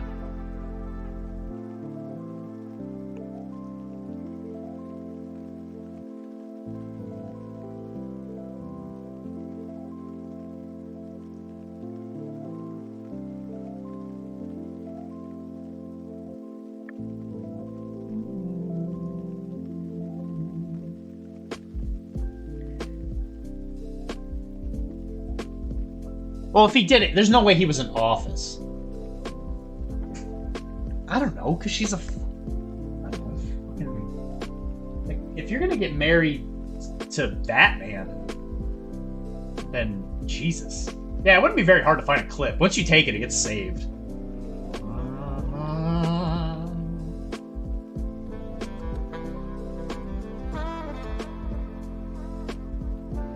Yes, during his first marriage to Ellen Axon Wilson, Woodrow Wilson had an emotional affair with a socialite named Mary Peck, also known as Mary Hubert. It was largely conducted through passionate letters. Caused Wilson significant distress, especially when the correspondence became public after he married his second wife, Edith Gate.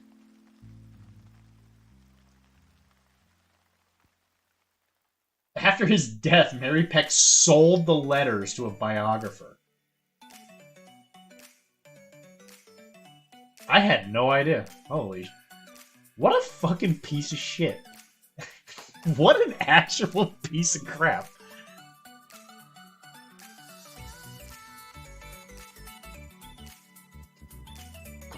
Classic clip. Classic.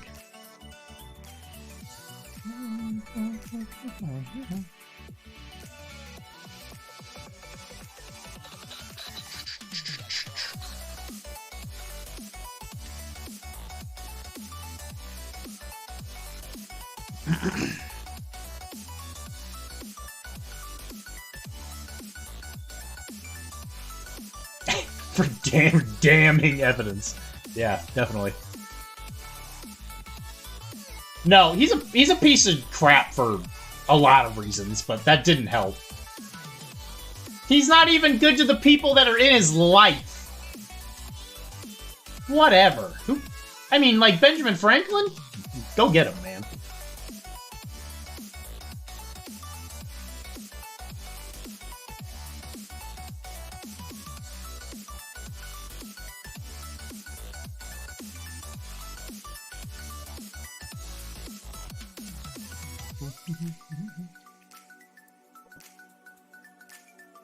That's true, they did have that. As was the fashion at the time.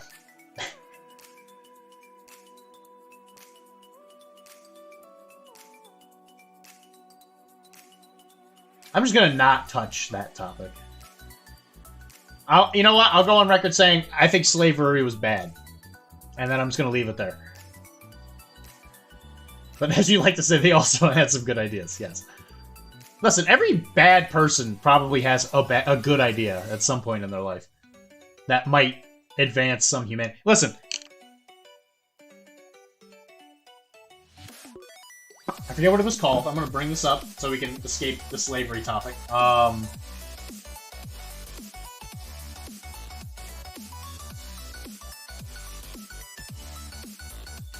Unit 731. He did like good roads. That's true. Good for him. I also enjoy a good road. Good roads. So, Unit 731. Absolutely one of the worst things that could possibly happen on the face of the earth. Some of the things these people did. But they wrote all their stuff down, and when we won the war, we sure as sunshine took it. We're like, give us that research, we're gonna use it. Coincidence? I think not. Why do you think I moved to Massachusetts? Massachusetts has the best roads. The roads here, so good.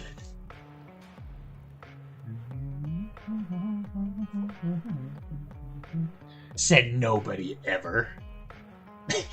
Likes good roads, too. Likes good roads. That makes sense. That makes sense. Huge fan, let me tell you.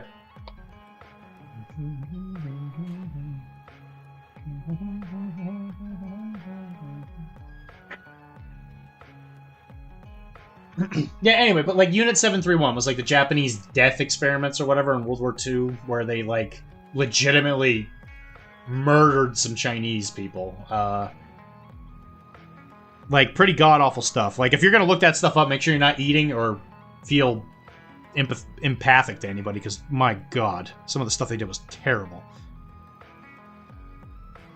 But like when we won the war, we got the research for it, and on some level,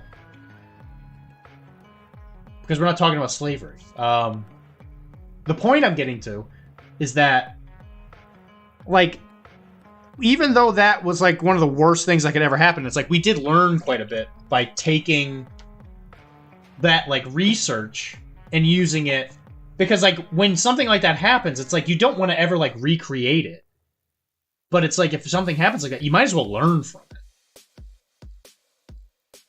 Where are they when we need them? Okay, something light. I don't know. Let's talk about the new Marauders stuff that's coming out for Age of Sigmar. I tried to not say Age of Sigmar. For Old World, there's a new Marauders like set coming out that looks sick. The models look awesome.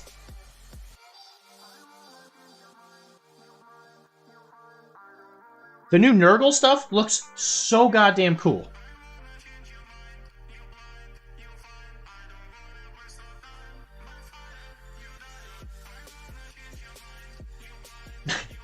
Good job, man.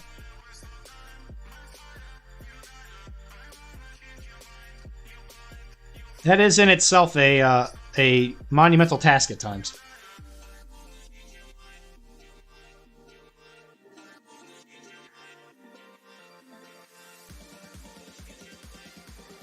Just be happy it's a skirmish game, so you don't have to like build an entire unit of them. Do I have any Infinity models I'm not gonna use? Yeah. I'm sure I do. Why?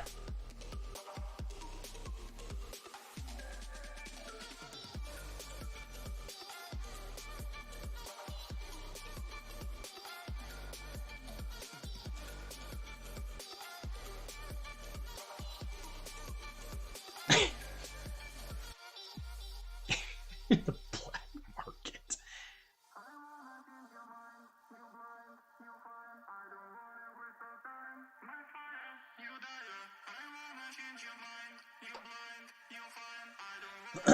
I have a couple Desperados. I know Desperados go for like a friggin' mint.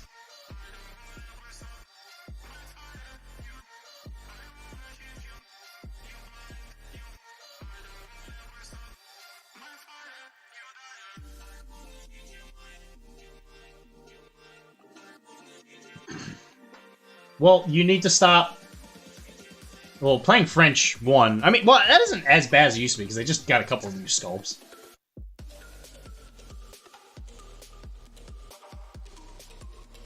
So what? I'm confused as to what I'm getting out of this. One, I'd have to go dig it all up.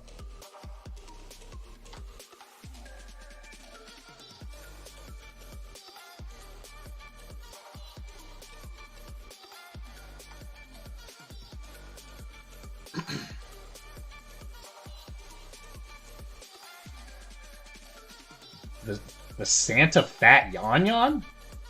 Did you just put it on a really big base?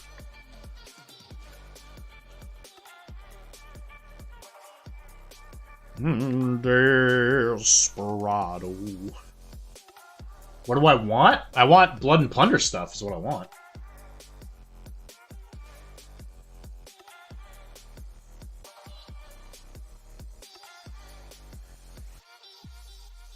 I have learned my lesson for... What do you want? It's a... But I'm just asking. Did you put it on a bigger base? What I've learned is that I don't want to start any more Infinity Armies or Sectorials because I know I'm just not going to play them. I just keep going back to O12. I'm like, yeah, I'm going to play this thing for a while, and I'm like, nah, I miss my Epsilon.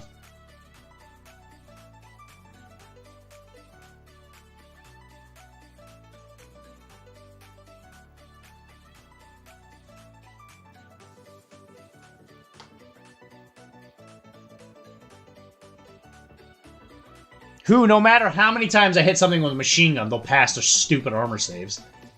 Like, ugh.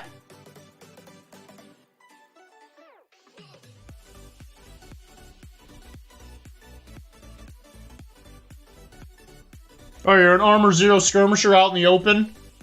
And I shot you with a machine gun, hit you 3 times, and you passed all your saves? Good for you, man. I'm so happy for you. Oh, wow, a 16, an 18, and a 19. Congratulations. Alright, I guess it's low now, but...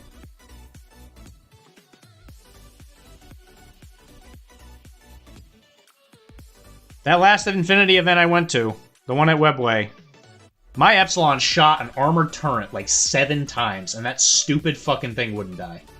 I'm like, you've got to be kidding me.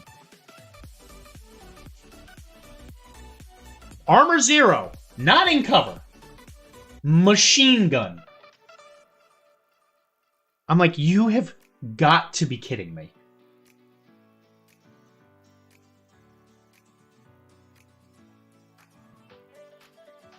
And I'm convinced the only reason it didn't crit me was because it was hitting on, like, -2.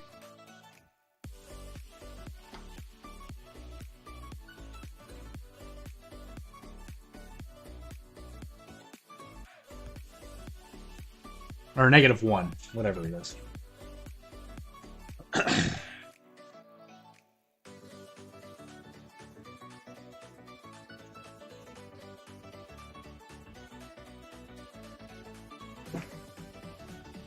I'm coming, Bubby.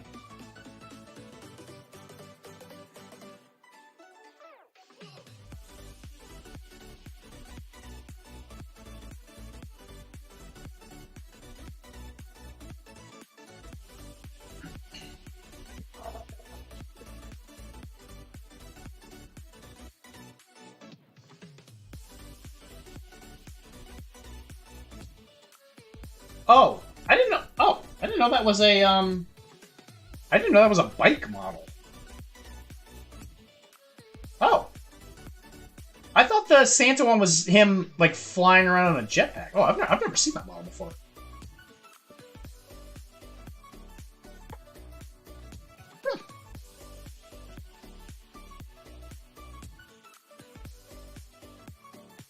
Yeah, I've never seen that before.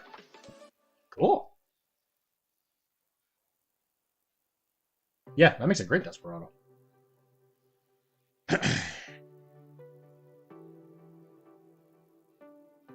I thought you were talking about the one where he's like, it actually has like the flame exhaust of him coming down. I thought that was a Christmas model.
Christmas socks?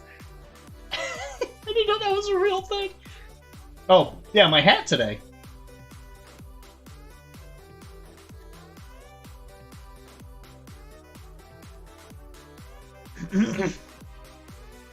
The Infinity hat from Krug. Monstruckers, baby. I didn't know they made socks. Holy shit, that's awesome.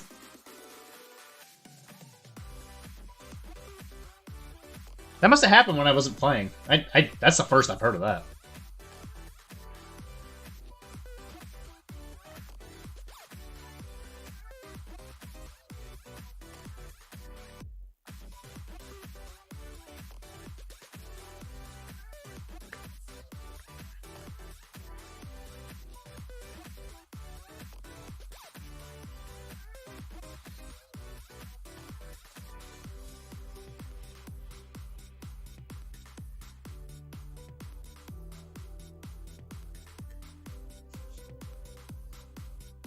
Well, I thought I was going to get some time to paint some Boom Booms today, but there's a lot more on this model than I originally thought there was. Mostly skin, but that cape took forever. So I am going to finish painting this like leather, and then I think I'm going to be done.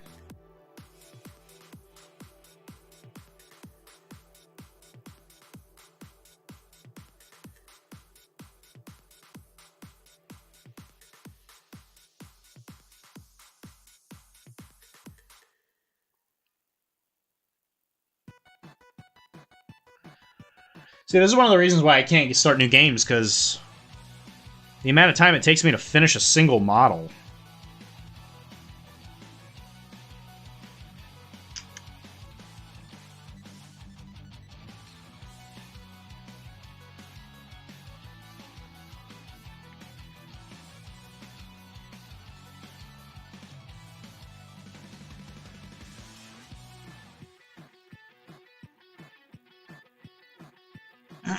Honestly, it's probably one of the biggest, like, causes for me to not want to start new armies.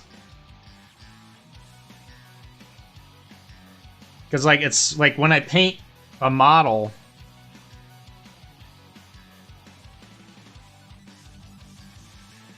for a faction and all that, I know it's going to be painted.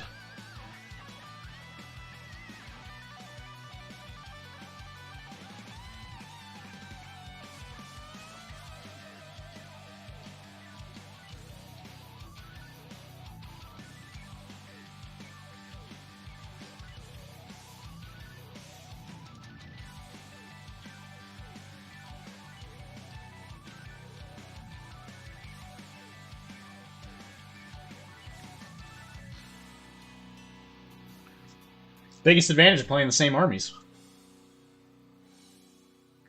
You can always just go back and be like, oh look, it's all painted. That's nice.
Ah, butts. It's got a stupid bracelet on.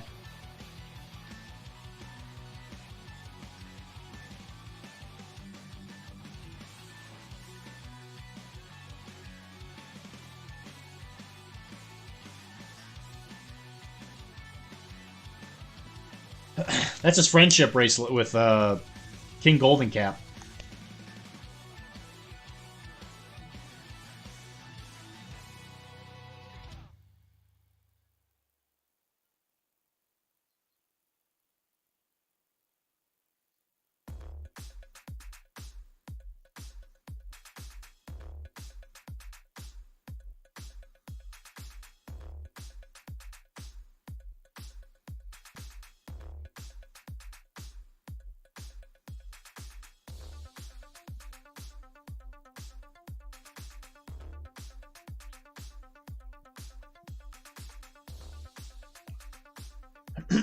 Nico, you might be able to answer this. What color is this big beating stick? Is it just brown? Is it just made of wood? Or do they char it or something?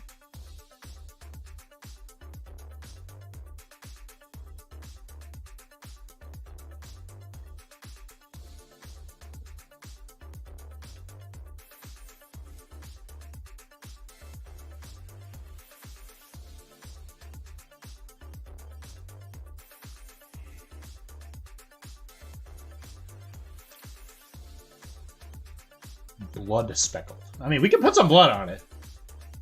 But it needs an original color. I doubt it's made of blood.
Abdera de Palma Moiracia. I mean, I get all that, but is it like a dark brown?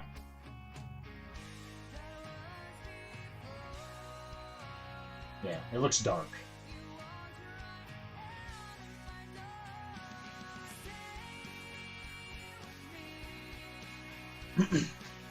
That's wood made for bonking.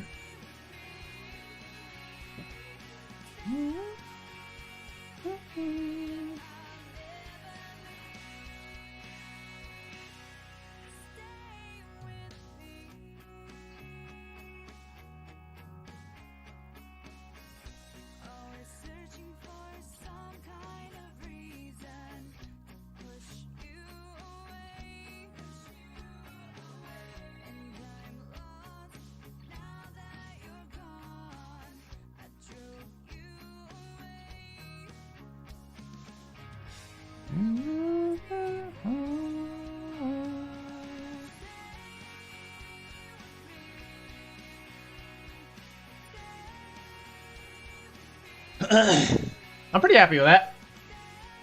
I think it's what we're gonna call it.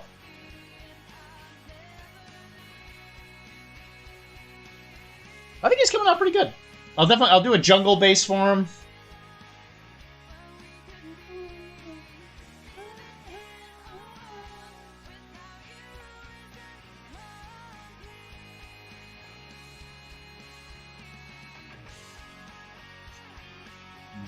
Where did you share it?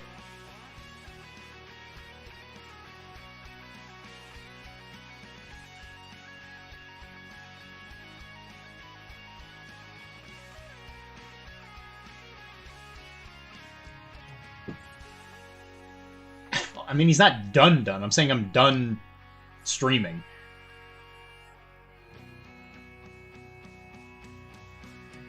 Are you sure?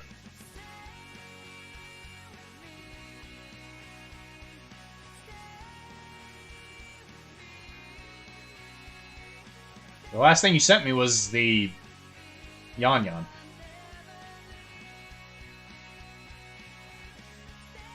I mean, yeah. Obviously, there's actually like stuff engraved in it.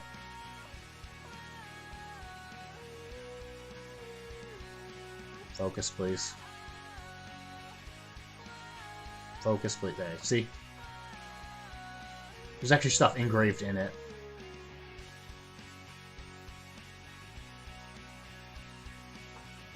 I was gonna say, don't get mad at me. I didn't do anything.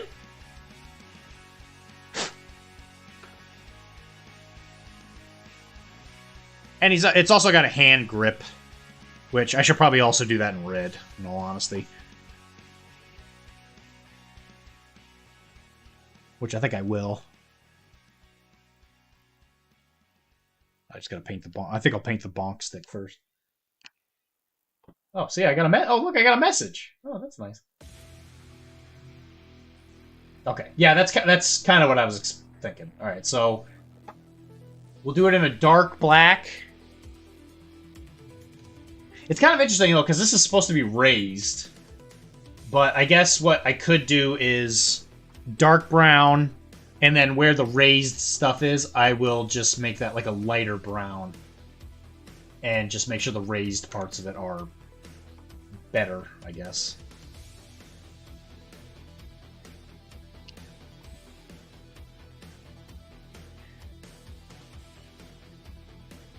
Yeah, I'm gonna try it like this.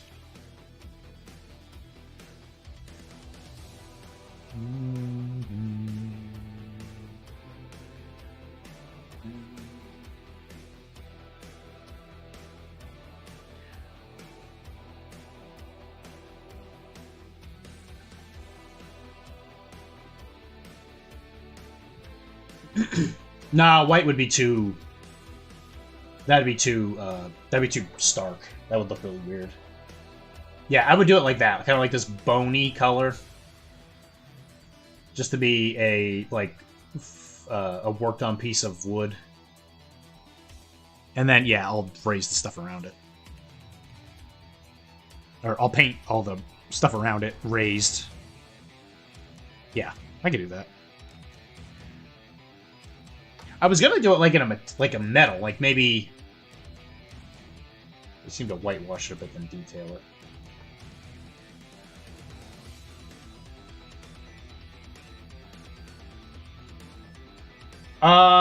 Sure. I mean, that might be kind of hard to pick up on something this size. I mean, I'll paint it, see how it turns out. I find most of the time things that we see as white in our brains is actually more like an ivory. So I'll probably do it like that and then just do dark brown on top of it.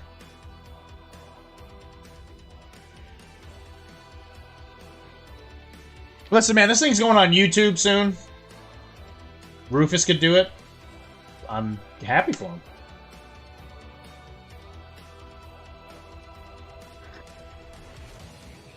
Were you trying to, like, pluck a competitive string in me? That part of my life has sailed. I can't beat anybody in fucking anything anymore.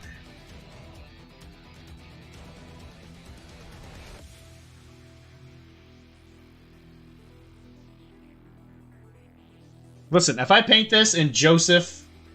There's no competition. Oh, jeez, okay. If I paint this and Joseph is happy and he sends me more stuff, then I've won. Dylan's happy at that point. Yeah, but I'll work on that. This will probably be done...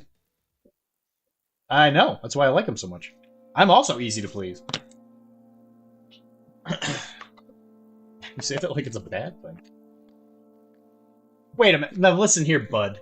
You didn't even read the article where I painted the Henry Morgan. And I thought that came out fantastic. And I was super worried about that model because I was like, oh god, I don't know what's happening on half of this thing.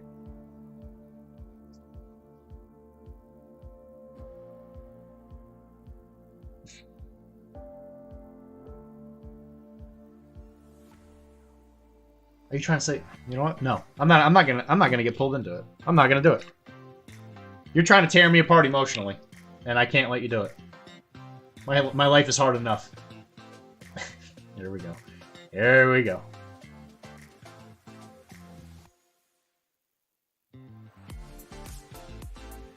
Not emotionally.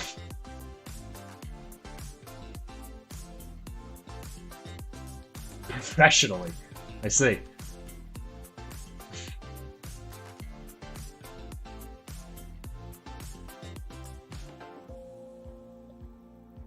What am I gonna do with you?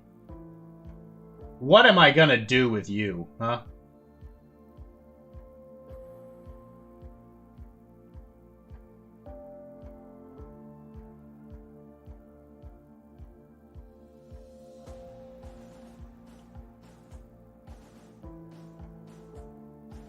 Well, either way, that's where we're gonna call it today. This guy will probably be finished by tomorrow, if I had to guess. He will be used in the upcoming, hopefully. I gotta paint all of it, more than likely, because Carol ain't gonna do it. But, I don't want to play natives at all, personally. I'm painting this because Joseph sent it to me. I didn't ask for this one. He was like, do this, and I'm like, okay. Kara's gonna be playing natives for Port Royal. So this will be used in Port Royal. I have no intention of playing natives, I'll be quite honest. I might pick up... If I did play natives, it would definitely be North American tribes, just because I find that to be a lot more... to be more my interest zone. I want to make a list for her for plunder. He hates natives. Wilson. You can't say that. Wilmar, no! My reputation, no! He hates natives. Hello, Switcher Wilson. Oh my god. Wow, what a call out. I'm not allowed to play Northern Tribes. Well, I hate to break it to you, bud. We're going to a site for King William's War tomorrow, so... I don't know if there's a whole lot you can do to stop me. You play them! Oh! Well, I live, where King William caused quite a ruckus. Let's just put it that way. I didn't even know who King William was until we started, like, exploring the historical areas around it, and everywhere we go, they're like, yeah, King William did a thing here, and we're just like, shit, this guy's everywhere. There are a lot of lists. Sure. For you. For you. I haven't beat natives yet, because I don't know how to beat them. I shoot at them. Carefully. I miss. They charge me. I do defensive fire. I still miss. And then they beat me to death. So that's my life.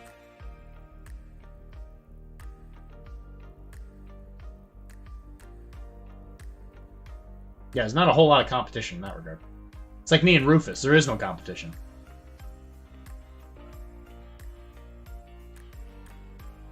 Anyway, model came out good. They will hurt your feelings. I already know it's out there.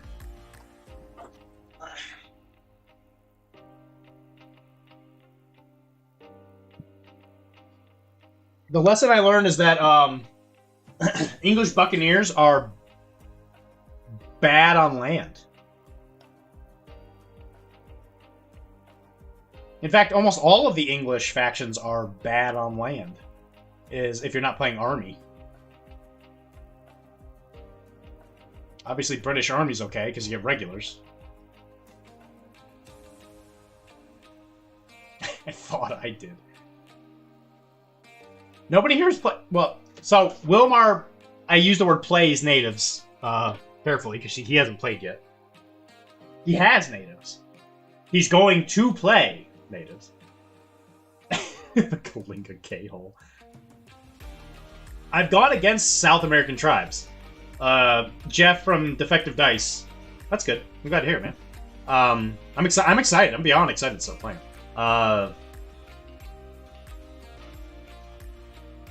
You asked Wintermoon about poison arrows. So, Jeff from Defective Dice, we played... yeah, you'll get him, Wilmar. I don't doubt it for a second. Jeff from Defective Dice came up here, and we played once. I think we only played once, but he had South American tribes, and yeah, it's just that the poison arrows are brutal. I mean, obviously, like, English are a little bit better with morale than some of the other factions, but... I mean, yeah, it wasn't great, but... Honestly, I don't really feel like I had much of morale problems. I just couldn't get to him.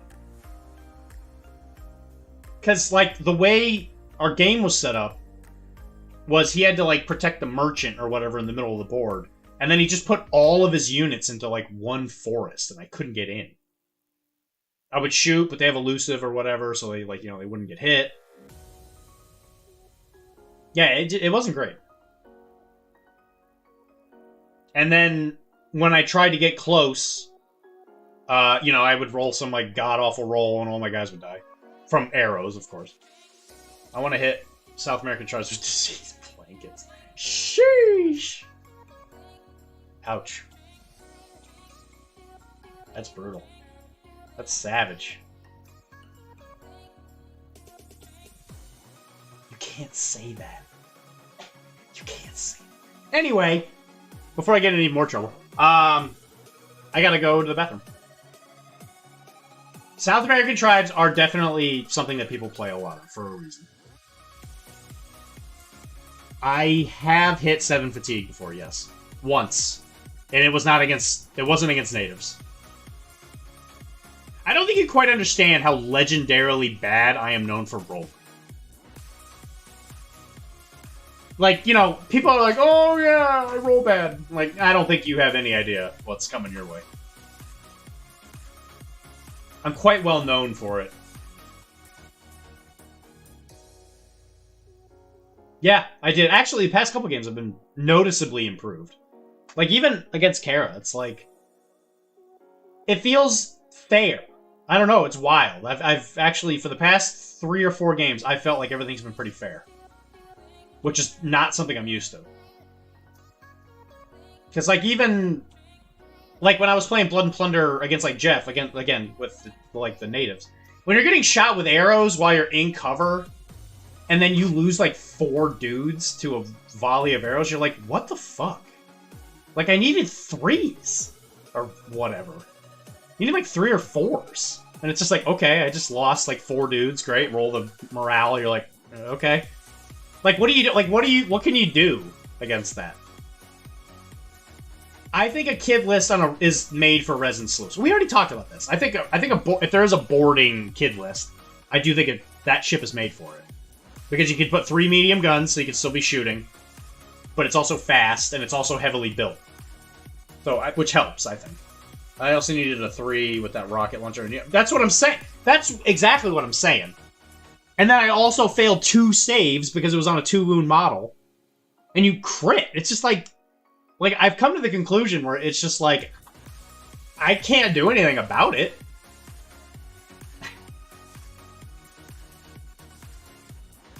I don't actually care about the boarding list. It's just a meme at this point. I just want to play. I want to play French. I want to play with some French units because I'm jealous that Filibustier are so much better than freebooters. Oh my god, it's not even like a contest. Filibustier are like... That's the good shit right there. Brace of pistols. Buccaneer gun. Fast reload. Cost 6 points. You can put a sharp eye in there and give him... or a sharpshooter and give him dead eye. It's like... That's the good shit. The fact that freebooters don't even have a regular pistol. There's 6... I'm not saying that they're not expensive. The issue is that freebooters suck compared to all of the other Buccaneer units. They're... Okay, let me rephrase it. They don't suck. They're definitely the worst of the Buccaneer units. Veteran freebooters also cost 8 friggin' points. Nothing that costs 8 points in this game is remotely viable. There's no friggin' way. Except, are regulars 8 or are they 7? Regulars are okay because you get every dollar you pay for.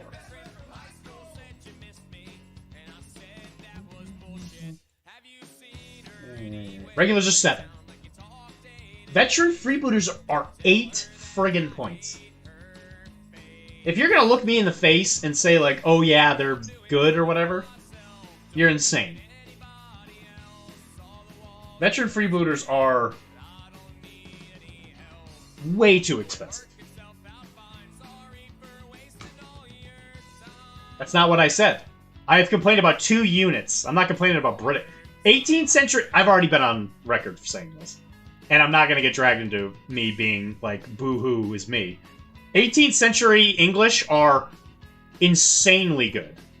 17th century English... I guess 18th century British, because, you know, the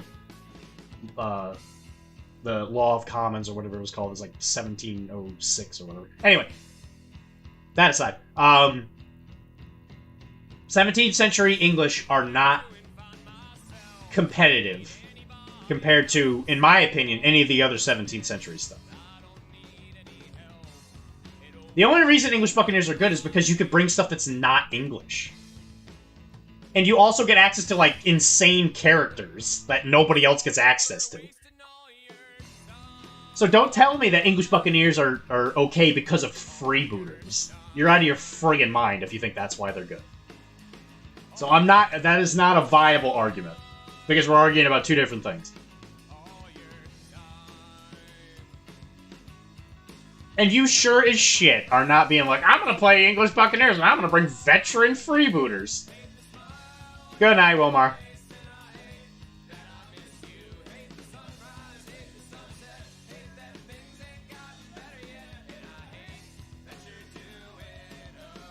You get Musketeers. Musketeers are in, like, 1 list or something, aren't they? It's like English... It's like the Jamaica Garrison or something like that. specifically for like English militia? Is that what it is? Yeah, Musketeers, 6 points. Yeah, Musketeers are great. Expertly drilled, 6, 6, 6, 7. Like, they're great. Alright, you have a list with veteran freebooters. Okay. Go ahead and send it to me. I'm gonna close this because people are leaving. There must be a gimmick, is all I'm saying. Or at least a reason for having them. It's not because they're, like, the best choice or whatever. Not that I care about competitive viability or whatever, but I'm just saying, they're not good. I've used them. I use them for fun, but they're not good. I use Forlorn Hope because I think they're fun. They're definitely not because I think they're good. Anyway, love you guys. I'm so conflicted. I don't know what that means. I like to play games for fun. But but the problem is I can see between the lines of like, okay, this is not good. That doesn't mean I'm not going to use it for fun, because I don't want to play super hardcore against everybody. I'm constantly towing the line. Anyway, I'm leaving. Bye. Love you guys. Thank you for joining me on the stream. It was a good one. Talked about a lot of history. And the real question is, did Mina have tacit consent? Veteran freebooters are a unit that exists.